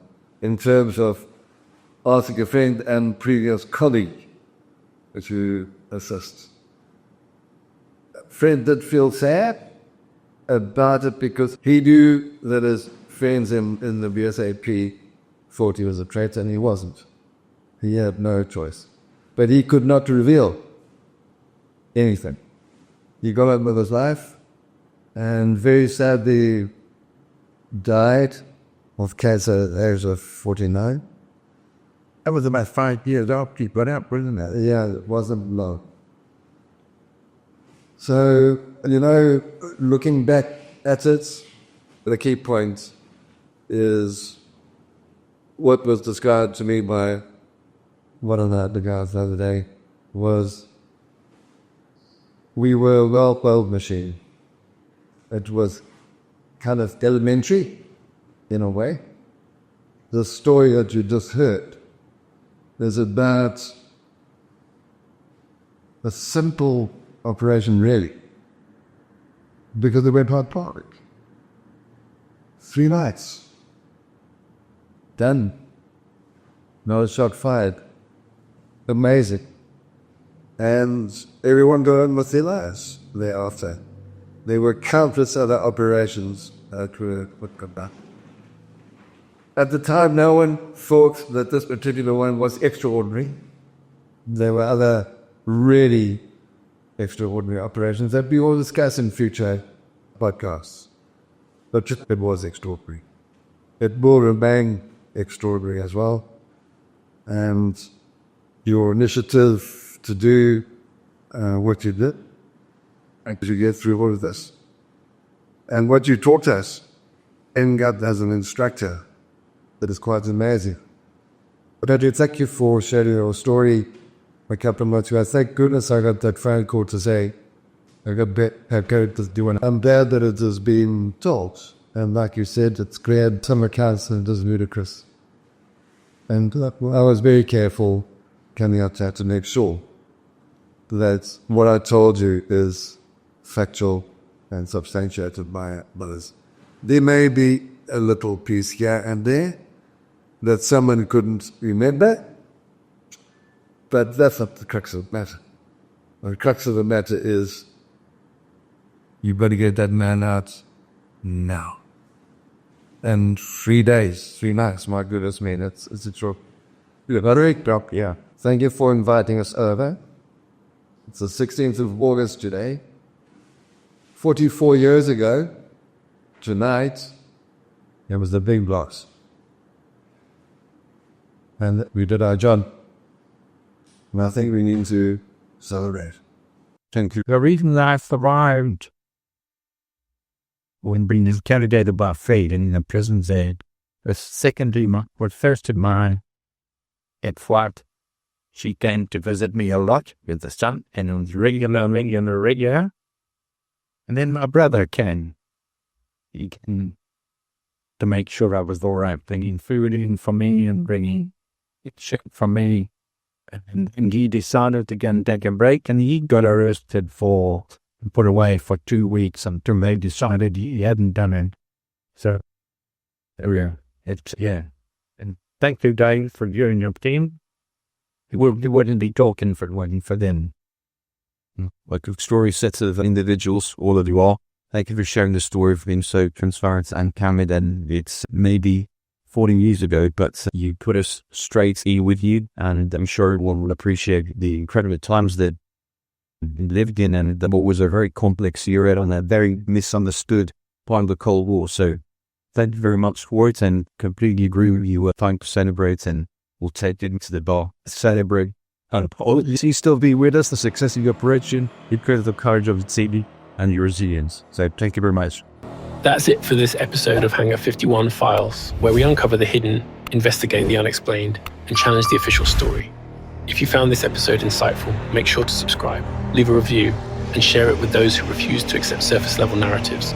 For more deep dives, exclusive research, and behind-the-scenes content, visit www.hangar51files.com, our YouTube channel, at Hangar 51 Files, or our Substack, hangar51files.substack.com. Until next time, stay sharp, stay curious, and keep questioning everything. This is Hangar 51 Files, signing off. No speculation, no clickbait, just hard-hitting research, expert analysis, and the pursuit of truth.